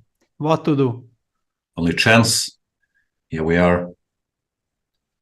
But he doesn't like it. He likes it. He likes his own little lines, and you can see there he's a bit broken from the last game. Wouldn't be hiding his face. Of course, yeah. And Wesley doesn't want to play all these knight f6, d5 lines. He just wants to be as solid as possible. I see actually that Rauf might not castle short. He will try some knight b2, bishop b3, h3, knight f1, g4, knight g3 setups with queen e2. That's what I'm guessing. It's the only chance for him. There comes knight b2. Exactly. Well, Wesley might also wait with castles. He's also been around here. He plays a5 first, saying, okay, you do your thing. I'm not castling into your h3, g4 business. Yeah, but I mean, we got it right. I mean, this is what Rauf is trying. His only problem is that he's up against Wesley. Yeah, he's so experienced and he knows these Italians in and out. He castles. It's not. He does castle, but without h6, it's fine. No, it's exactly, fine. Exactly. Until you don't play h6 and you don't give this hook with for white for g4, g5, eventually this is absolutely fine. Now the thing is also if you go knight f1, there are often these breaks with d5, or you go bishop e6 first. So it's not that promising to play this plan directly. And queen e2 you run into a4. Exactly. Yeah, this is a problem. Can also wait, exactly. So maybe white has to play bishop b3 in order to be able to hide the bishop on c2 against bishop e6. I mean, it's a risky setup from white side. It can heavily backfire, but okay, we are not talking about safety anymore for this game. No, this is like in the old days, people tried these types of setups with queen and e2. Computers hate them for white, but you got to keep the game going. The only problem is that here also, because the old stuff was always with a6, but now black heavily benefits with having the pawn on a5. He goes quickly a4, maybe even d5, d4, a3, breaking white's construction. That's why it's not easy even to hide everything. Yeah, just to highlight this bishop c2, d5, queen e2, and then just a4. And after knight f1, for example, black plays the move d4, and then a3 comes, and there we go. Yeah, destroys the structure. Directly, let's say this b3, d4, and yeah, it's not pretty. Yeah, but Rauf is following our advice. I mean, he has to go for this bishop b3 business. He doesn't Maybe look bishop thrilled, e6, though. bishop a4. Can we try bishop a4 to win a half tempo or something? Queen b8 is a nice move, threatening b5. Yeah, no, it's a total disaster. I mean, I hate to play like this with white, but I understand why. It's Rauf's style, and he has to try to play something. No, he's also not believing it. It's like, he always looks happy. Doesn't look happy now. Because he also knows chances for success are very slim against Wesley in this structure. Wesley is so sound, so solid, so experienced here. Goes bishop e6 after bishop b3. And the alternative is to take, but that's also a horrible version for white. He lost his tempo, black has a5. So, yeah, it's going to be tough. Yeah, he opted for short castle, but this is a little bit of a heartbreak. Yeah, it shows that he doesn't believe that he can play for this attack against Wesley. But like this, allowing the light square bishop to be traded, it also eases black's life. Yeah. Maybe you try bishop g5 here at least to mix it up a little. But hang on, after knight bc, do I have to remove my bishop? Maybe I can just play h6. I just want h6. Also very sound here. Yeah, not because knight c5, dc5, we are very happy then the pawn on d3 is a vulnerability. And we are not worried of d4 because, okay, then anyway, the e4 pawn is also hanging. We just retreat the bishop. Wesley thinking about it. Could even go a4 maybe. Yeah, also exactly. Queen to d6. Basically, a4 forces knight bd2, and then you even don't have to worry about bishop g5, yeah? Yeah, because the structure also looks very sound. Let's see what he does. Objectively, probably this is the way to go, but here at least you can maybe ask black for some weaknesses. This is surely fine, but I'm not sure this is what Wesley wants here. Exactly. I mean, we would always take this if it would be mainline theory, but here we don't want this anymore. Yeah. Wesley so also played a long Vaikanze, and yeah, he plays h6. Super solid. Solid move. I mean, for a second I saw computer was saying white can play this position knight c5, dc5, and now finally he changed his mind. I'm very happy that he changed because I see that no human would ever think like white can fight for anything than more than a draw in this position. Queen d6, b6, rook a d8, you just cement everything and okay, it's so easy to be black. I'm not sure if there's anything else he might have to do it because yeah, playing any move and waiting for bishop to move and a4 also not great, but yeah, what can you do? But there's just nothing here for white. No, but we knew Rauf doesn't. Yeah, he doesn't have the repertoire to challenge Wesley in these slow mainline Italians. And yeah, his chance was in the last game. You can also see it on his face. He knows. He knows this is gonna be tough. He took on c5. Yeah, he will play some queen e2, bishop e3, rook d1, knight d2, and then maybe try some f4 if he can. But this will always hang will be hard to get. Yeah, exactly. Also, I'm very tempted to go queen d6 and then queen e6, just eyeing the a2 pawn as well, and then get ready for rook a d8, rook d7. I mean, okay, there are millions of ideas for black. I was also c4 if you want to be extra boring. dc knight e4.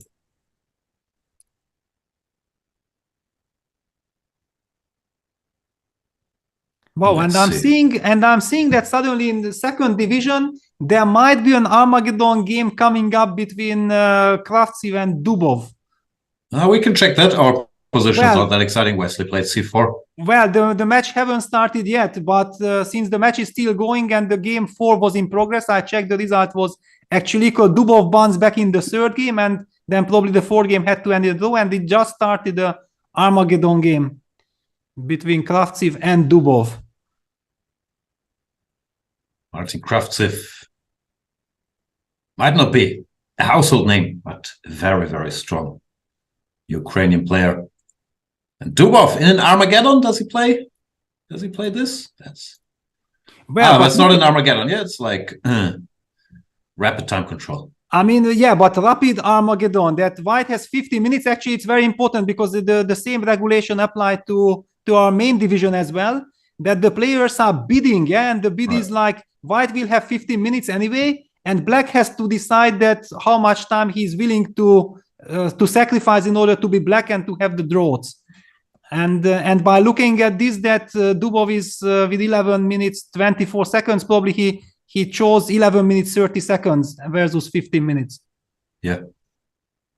That 12 and Kraftsev offer was higher, so Kraftsev got the white pieces. It's an interesting system, this bidding. I mean, it's a bit confusing. I think you have to be experienced with it. Yeah, I'm pretty sure that if it would happen the first time to me, I would be so confused. I would have zero idea how these market prices are going. Yeah, if there was this Armageddon between Hikaru and Dubov, and Dubov chose 6 minutes 30 seconds for, I mean, and it was a 10 minutes rapid, and Hikaru chose 7 minutes 59 seconds. Can you imagine how professional Hikaru was? He was like thinking that, you know what? I mean, you want to, if you bid 8 minutes, then I'm gonna take it. If not, then please. Yeah, I felt like it was super professional just by Hikaru. I mean, he feels, he senses all these moments. But now the secret is out. You can offer 7.59 or 6.59. But speaking of professional, Dubov needing a draw here with black, and he plays a Sicilian with h5. That's a surprising choice. It's in his style, of course, h5 or h4 in every position. But ooh. Yeah, I mean, it almost feels like he's in a must-win situation. Yeah, maybe he doesn't know that black has draws. all this bidding confuses the players. Or maybe he's just true to himself, yeah, and he loves to play chess. Yeah, wow. Also, he chose the Sicilian. And can, of course, also play e4, e5. It's in his style. We'll keep an eye on this. In the meantime, the Mamedov So game. Wesley still has everything under control. Went pawn to c4, going for further simplification here. Takes, exchange the queens, no messing around. Now he's going to go f5, put a rook on d8 or f7 after rook d7. Yeah, it's now very important not to blunder rook d8 takes bishop takes h6. That would be the only hope white has. He will manage. Yes, just to show that there is this tactical even this, I'm not sure if you win, but yes. Yeah. But that's why f5 is a very tempting move, just to protect this knight first, and then you're gonna go rook d8. Okay, white is hoping for the d5 square, yeah, so that somewhere some rook d5, but it can be met by knight f6. But knight f6, rook b5, then suddenly we get some counterplay. Oh yeah, that's unpleasant. Yeah, probably Wesley will not like to weaken his construction with f5. Interesting. See what he does. He could just go back, but it looks a little awkward. Nah, I think he's going f5. No, he will not go f5. Wow. I mean, I'm not a predictor usually, but I feel like Wesley only, yeah, knight f6. Oh, you were right. You know your top players. Knight f6 back. And g4. I mean, okay, I also have so much this. I just love the way how Wesley plays. It's very much also in my spirit. Covering everything, yeah, and don't give your opponent any chances. Rook fd8. No squares for you, sir. Exactly. I mean, of course, because of this strategy, we see, like, for example, in Vaikanzi, and I think Svidler talked about this in the broadcast, very nicely highlighting that did Wesley finish with +2 unbeaten and had everything under control? But one really has the feeling that he has such a talent and he has such potential that he could and maybe should be a little bit more aggressive, more... I don't know even how to put it, because he wants to win clearly, but I know exactly for myself that you always, when you have two options, you will find the way how you want to stabilize your position instead of maybe looking at how to punch your opponent or whatever. It's just a very nice person, and sometimes this killer instinct is missing from his play. Yeah. in key moments. It's not a class thing, but yeah, it's a, I don't know how you call it, psychological thing or a style thing. Yeah, or a personality. It's also sometimes exactly. personality. Yeah.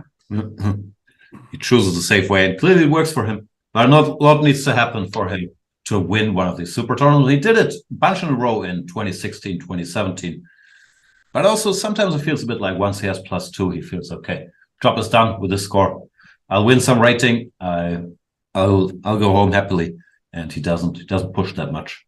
But yeah, I know this feeling. Yeah, I know this feeling. That's why I was smiling. That the way you described it, it sounds familiar. Yeah. Yeah. But no one doubts what an incredibly strong player he is, and especially in this rapid and speed chess, where the fact that he doesn't blunder anything, he's incredibly well prepared. He doesn't have to take risks because the points will just come his way anyway. That's what makes him even more dangerous in these time controls, I would say. Yeah, exactly. And also the knockout is kind of very nice, yeah, because perfect. Yeah, it just perfect. It forces Wesley to show his best, yeah, when he is pushed to the wall. And if he shows his best, then basically is one of the absolute best, yeah.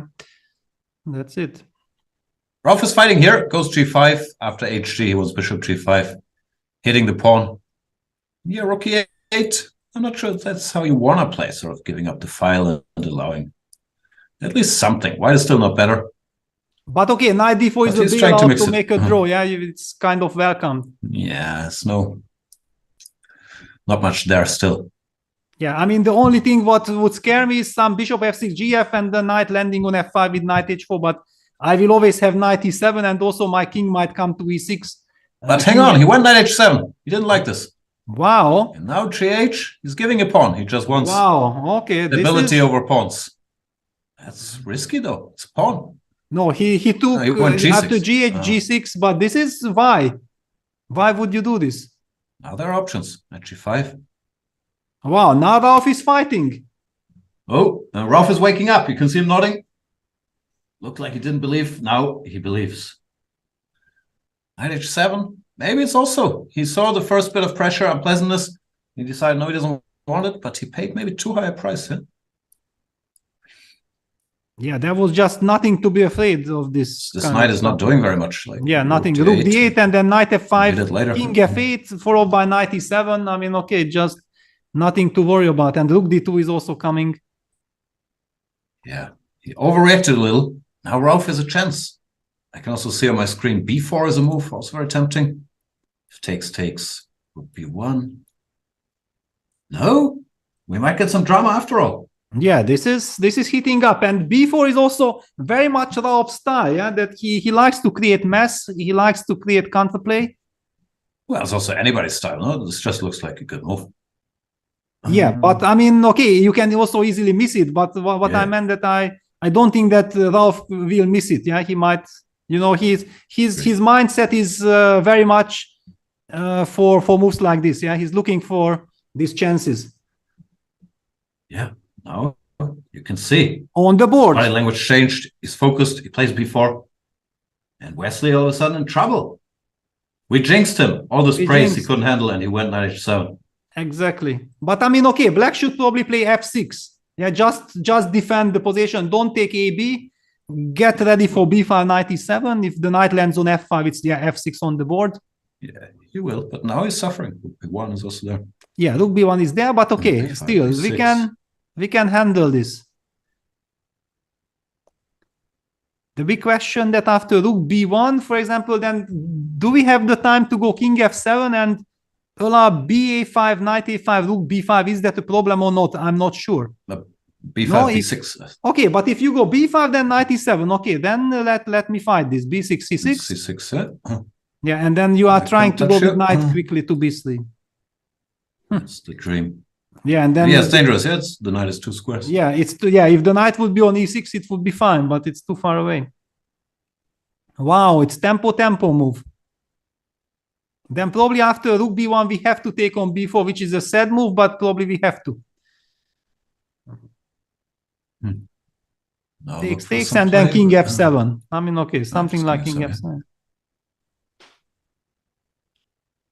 But a3 played. Actually, Rao just protected the pawn. That's less Giving some time for black, punishing. what he needs. I mean, king f7. This move, maybe. Or you want to enter, yeah, rook this is the computer move. Also, maybe it's also human too, but rook c1 and then some king f1, king e2 tempo. Who benefits? Cui bono. Yeah, this one Okay, already. the game is still very much going, but black clearly made progress here. Yeah. And I don't know how realistic is what computer was showing after rook this. He was writing some stunning move c4, c5. If it even instead of rook c1, he was showing c5 as a move. I couldn't believe my eyes. Oh. I mean, giving up the c3 pawn like this, what is but rook and then D1. the pawn on h6, rook d7, rook g7. That's nice. Wow. But Wesley, he keeps playing very positionally. He goes g5. Doesn't want any adventures. Yeah, basically, okay, he destroyed the pawn structure on the king side. If he ever coordinates his pieces, he will be having absolutely no trouble, maybe even some winning chances with black. So white's momentum is right here, and this b5, knight d2, and then trying to use immediately the weaknesses before the black knight lands on e6. That's probably key to this position. Yeah, now from this b6 and then c6, you jump. But it's not easy to understand this over the board, in rapid play especially not. Only that maybe Ralph will understand that he has no other choice. He has to push something. Is this a thing? F5, yeah. Okay, this is another structure which is so hard to evaluate. Yeah, takes e4, and then what happens? Because black knight is threatening to come to e5, and then computer sacrifice the knight. Wow. Well, at least it's fun positions now. Anything could happen. Yeah, that's true. But I mean, I'm not sure that how realistic all the lines are which we are seeing with engine. Yeah, because engine is a different planet somehow in this position. Problem. Okay, white has to do something. Yeah, you can't wait around for king f7. h4 on the board. H4. Here we are. But knight d2. So he's combining the two ideas. Probably the only way how computer, because now AB, and then knight e7, knight f5, and the pawn on h4 might be even a weakness. It's a tough maneuver. Yeah. Well, it's so human. Yeah, you want to, because this f6, g5, f6, e5 pawn structure is so nice, humanly speaking. Yeah, and then you feel like you want to break this structure. The computers don't function this way. They don't care about how this construction looks. Yeah, they just calculate. They have no education, these computers. Exactly. But still, Ralph is fighting. He's a pawn up, and this position is messy. It's not like Wesley can just play by hand and cruise. Yeah, to not the draw at all. here. It's pawn down now, has to do something. Not at all. And also Ralph has nothing to lose. Yeah, that's also a good thing in this position, because in this case he might be willing to go for the adventurous moves, yeah, instead of stabilizing. And maybe the position is exactly that's what it requires.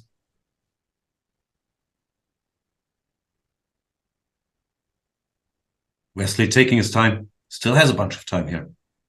Yeah, humanly speaking, I mean, king f7 would be very natural, no? Just to bring this king closer. If I jump, you jump. He does take. Yeah, okay, takes. I mean, it was just a matter of time. Yeah, when he goes AB and 97. He found this maneuver. This is very nice.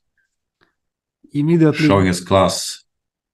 Yeah, because there might be some game in Vikings is so tough. Yeah, because everybody is so strong there. It's yeah, and the knight on f5 is a monster piece. Yeah, nicely done. Yeah. Also just hitting the stupid pawn. Exactly. And I wonder that, okay, how is now white proceeding? And this AB4 was very, very important that just to get rid of this weakness on A5. Yes, you don't have to worry about BA, rook B1 or whatever. Yeah, and I was looking like rook A1, rook A7 is like the only idea that white can find, but giving up the E3 bishop, the pawn on H4, it doesn't feel like Knight F3. Oh, it's checkmate. Oh, sorry. Exactly. Sorry. It's checkmate. This is the problem, yeah, that it's a construction that. So basically, I'm not even threatening with rook a7 and then to play the move rook a1, which is a computer move, but it's so sophisticated, yeah. You just don't believe in it. What else can he do? Yeah, H5 he could play, but this knight can still enter for starters.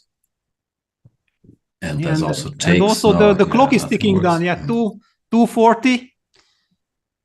The momentum shifted back to Wesley's direction. Yeah, he pulled himself together. Found this very nice. 97, 95. And he's back.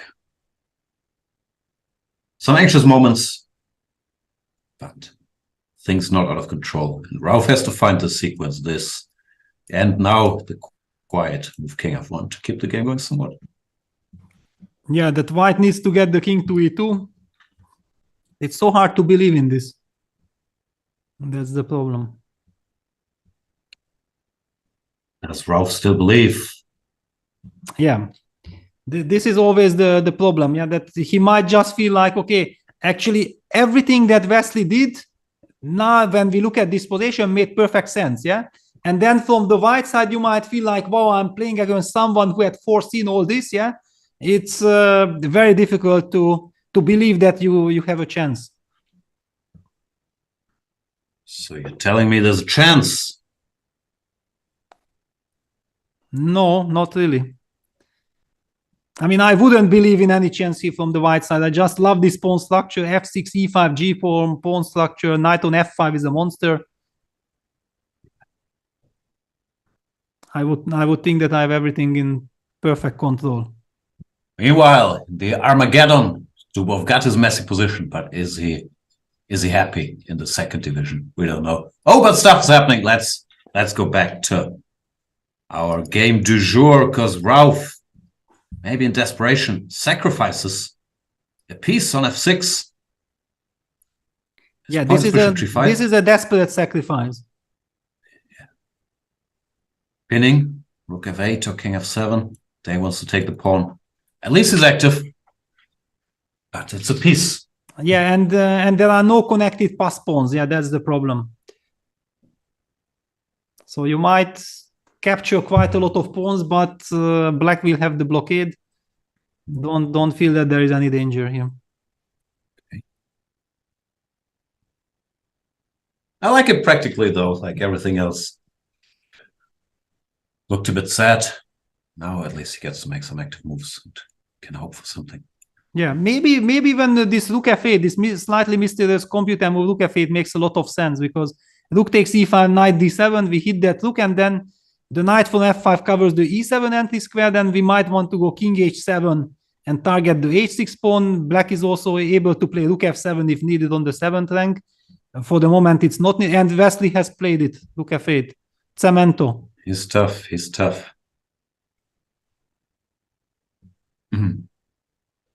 Yeah, so after knight d7, white will have to play rook a5 and then try to play rook a7. It's the only weak spot in black's position, the a7 square.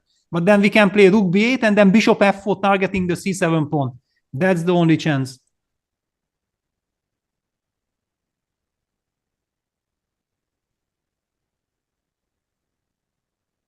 And okay, in a practical game, still a fight. Yeah. Exactly. I mean, let us eliminate the c7, then the pawn on b7 is falling. If you are not getting checkmated, then it's a fight. Goes rook e4. Rook e4. No, this pawns will disappear. This is soft. This is not enough. Exactly, because now you will have this rook f7 setup that I was talking about after rook g4, knight h6, rook d4, then rook f7 was defending everything. Okay, everything was good there. Forget it. Yeah, c5. Okay, Ralph goes for c5. Down to 50 seconds. Just c6 looks nice. Just fixing everything. You don't have to worry about anything. No, okay, there you have my move. Rook f7, cemento. There's your cemento. Yeah, but then c6 will come as well. Knight f8, knight g6. I mean, okay, whatever. Just moving, depending, of course, how white reacts. If knight rook g4, then knight will go to e5 probably. You sound way too excited already. This doesn't sound good for Ralph.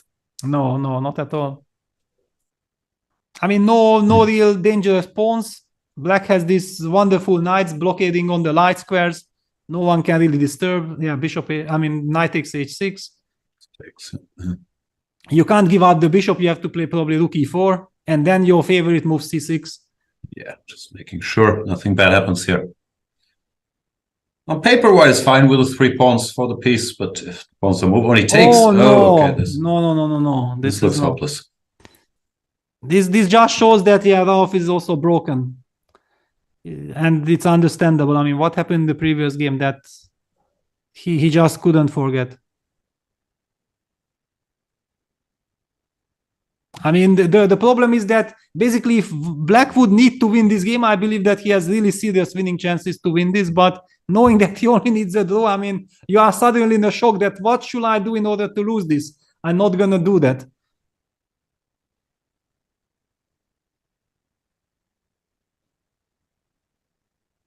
Yeah, just any move. I mean, no danger. These pawns are just not going anywhere. Yeah.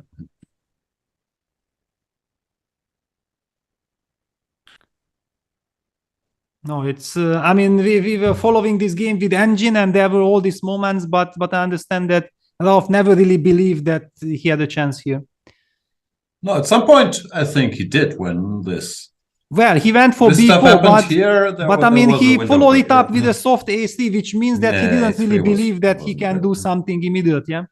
Yeah, that was the point. Wesley just needs to draw. It's probably winning for Black, but he doesn't need to. He's just not going to lose. I mean, actually, after this b4, there is only one thing you need, that somebody tells you that actually, you have a chance. And then you look at this position from a completely different angle. But when you are in the heat of the battle and you are anyway not sure how to assess this position, then it's so difficult not to spot all these ideas that computer have in mind. F6, yeah.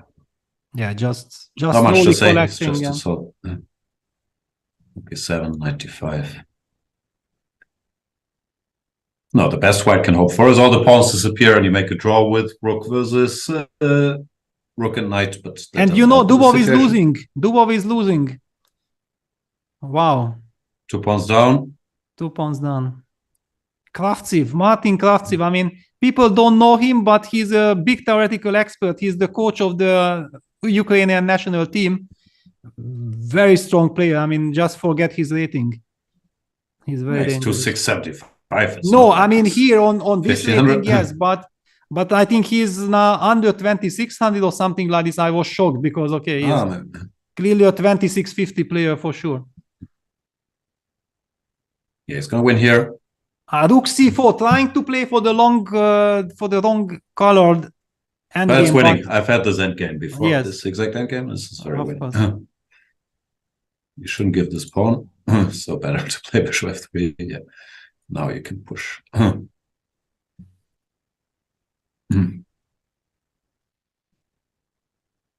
Yeah, I've had this very endgame. It was easy somehow. Yeah. I mean, okay, if this is not completely winning, then nothing. Yeah, it's. Yeah, you can start with h5. Okay, he's not in a hurry.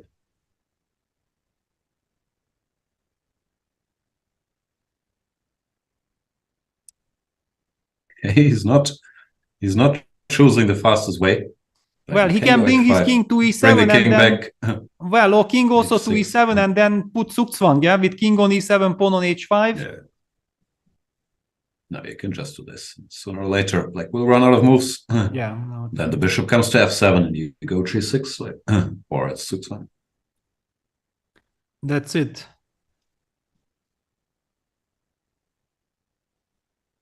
I mean, Martin Kravtsev was the player who knocked out Vincent in the Blitz. I mean, in the Armageddon also. This was my game: bishop g6, bishop g8, and I gloriously won. Okay, now bishop f7. Yeah, and he resigns. Wow. Good job by Kravtsev. Yeah. Very impressive. I mean, knocking out that. But now clock is ticking down 0:45, 0:40. You might be tempted to just go some 96 check and okay. Also take the pawn if you want to.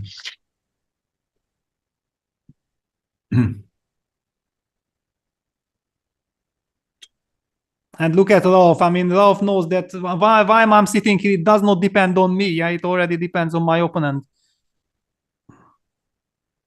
I can't do anything. I'm not sure what Wesley's thinking about. Is he looking for the cleanest way to win or the cleanest way to repeat moves? Like, no, now he will probably. I mean, with 15 seconds, it's not the right way to start playing for a win suddenly. Also, he's not the type when a draw wins him the match to go too crazy. Then again, he's a piece up in a two pawns versus one position. Rook d8, allowing rook d6. This is a weird way to play for a win. Okay, king e5. Okay, but now rook d5 check. Yeah, king e4. Of course, black can't lose. You can even take if you want, but I'm not sure. I mean, down to 6 doing. seconds. Come on, Wesley, don't do this to us. I mean, the nerves are. And he goes back. This is all very confusing. He's nervous. f4, rook d6 is there.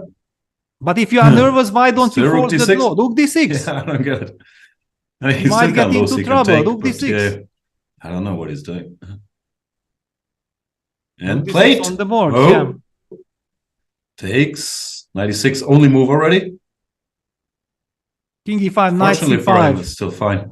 Knight d8, d7. King g5. No, but draw, the knight on d8 is a monster. Yeah, nothing can happen. But okay, it's not a winning attempt. King f6, king f7, and you can't get touched yet. Well, you can also just move the knight, yeah. But it doesn't matter. Yeah, f5. Okay, king c6, 95 check. Maybe just calculated all the way to the draw. I'm not sure why you would do that to yourself with the knight up, but he got his draw. Congratulations to Wesley. So not an easy match against Rauf Mamedov, but he came through in the end, which means that in the first division, in the winner's bracket, we have So versus Nakamura and Carlsen versus Erigaisi tomorrow. The losers aren't out, as we know, but they cannot lose another match. They have to win all the way, get to the losers final, win that one, get to the grand final, win that one, win again, and that's the way to still win it. While in the winner's bracket, you still have to make it to the grand final, but you only have to win once and you'd be the champion. So that's the difference. But hang on, Jan. Actually, we will have to ask for the graphic from Sotris that do the semifinals will be played tomorrow, or do we have all the losers bracket action tomorrow? I want to find this out because both tomorrow. Both of them, yeah, it's tomorrow. Yeah. Okay, yeah, same like today, 4 matches. Then we will have incredible action. Oof. I cannot wait. Carlsen versus Erigaisi. Carlsen has been doing well against Erigaisi, like against most people, of course, in this Champions Chess Tour. But Erigaisi, he's learning, and he looks stronger every time we see him play rapid. Very, very convincing. 3-0. Against not exactly a patzer, against Alireza Firouzja today. He beat him 3-0. So I'm expecting fun matchup there. And Nakamura, so what is it to say? Like, they're both absolutely world-class in this format. Different styles, but both incredibly hard to beat players. Should be fun to watch. Absolutely. I mean, that's a sensational matchup. I mean, I also feel like for Hikaru's style, maybe Wesley is kind of unpleasant, yeah, because Wesley is also not giving any chances. He also has super class.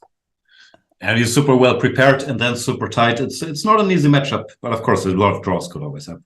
Exactly. Yeah. I remember that in Global Championship also they had some incredible fight which went Wesley's way, but I also remember matches when it went Hikaru's way. Yeah. I have no idea who's the favorite there. I think by default we consider, but I'm not even sure. Wesley is the winner of this Global Chess Challenge as well. He's up there. I think by default, we always consider Carlsen and Nakamura the top 2 favorites, and then Wesley is in the next tier, but it's a very, very small gap, if there is any. Sure. If that's even fair to say. I'm watching the Vincent Keimer game here before we wrap up. I think this is the 3rd division. Your pupil, my countryman, but he's having a rough time against Demidov. Doesn't look like he's going to survive this. Yeah, so maybe let's not end on that. The position is horrible. The point is I'm not even sure, because Vincent played Vaikanze, he played the qualification event, this marathon event, the Bundesliga, everything, and the Düsseldorf event is coming up. So take a break, Vincent. I'm not at all sure if this third division fight so important. I mean, he needs to recharge. So if he continues, it's great. If he is out, I'm also very happy for him. He will catch a breather and will have more energy to prepare. Absolutely. Düsseldorf starting February 6th.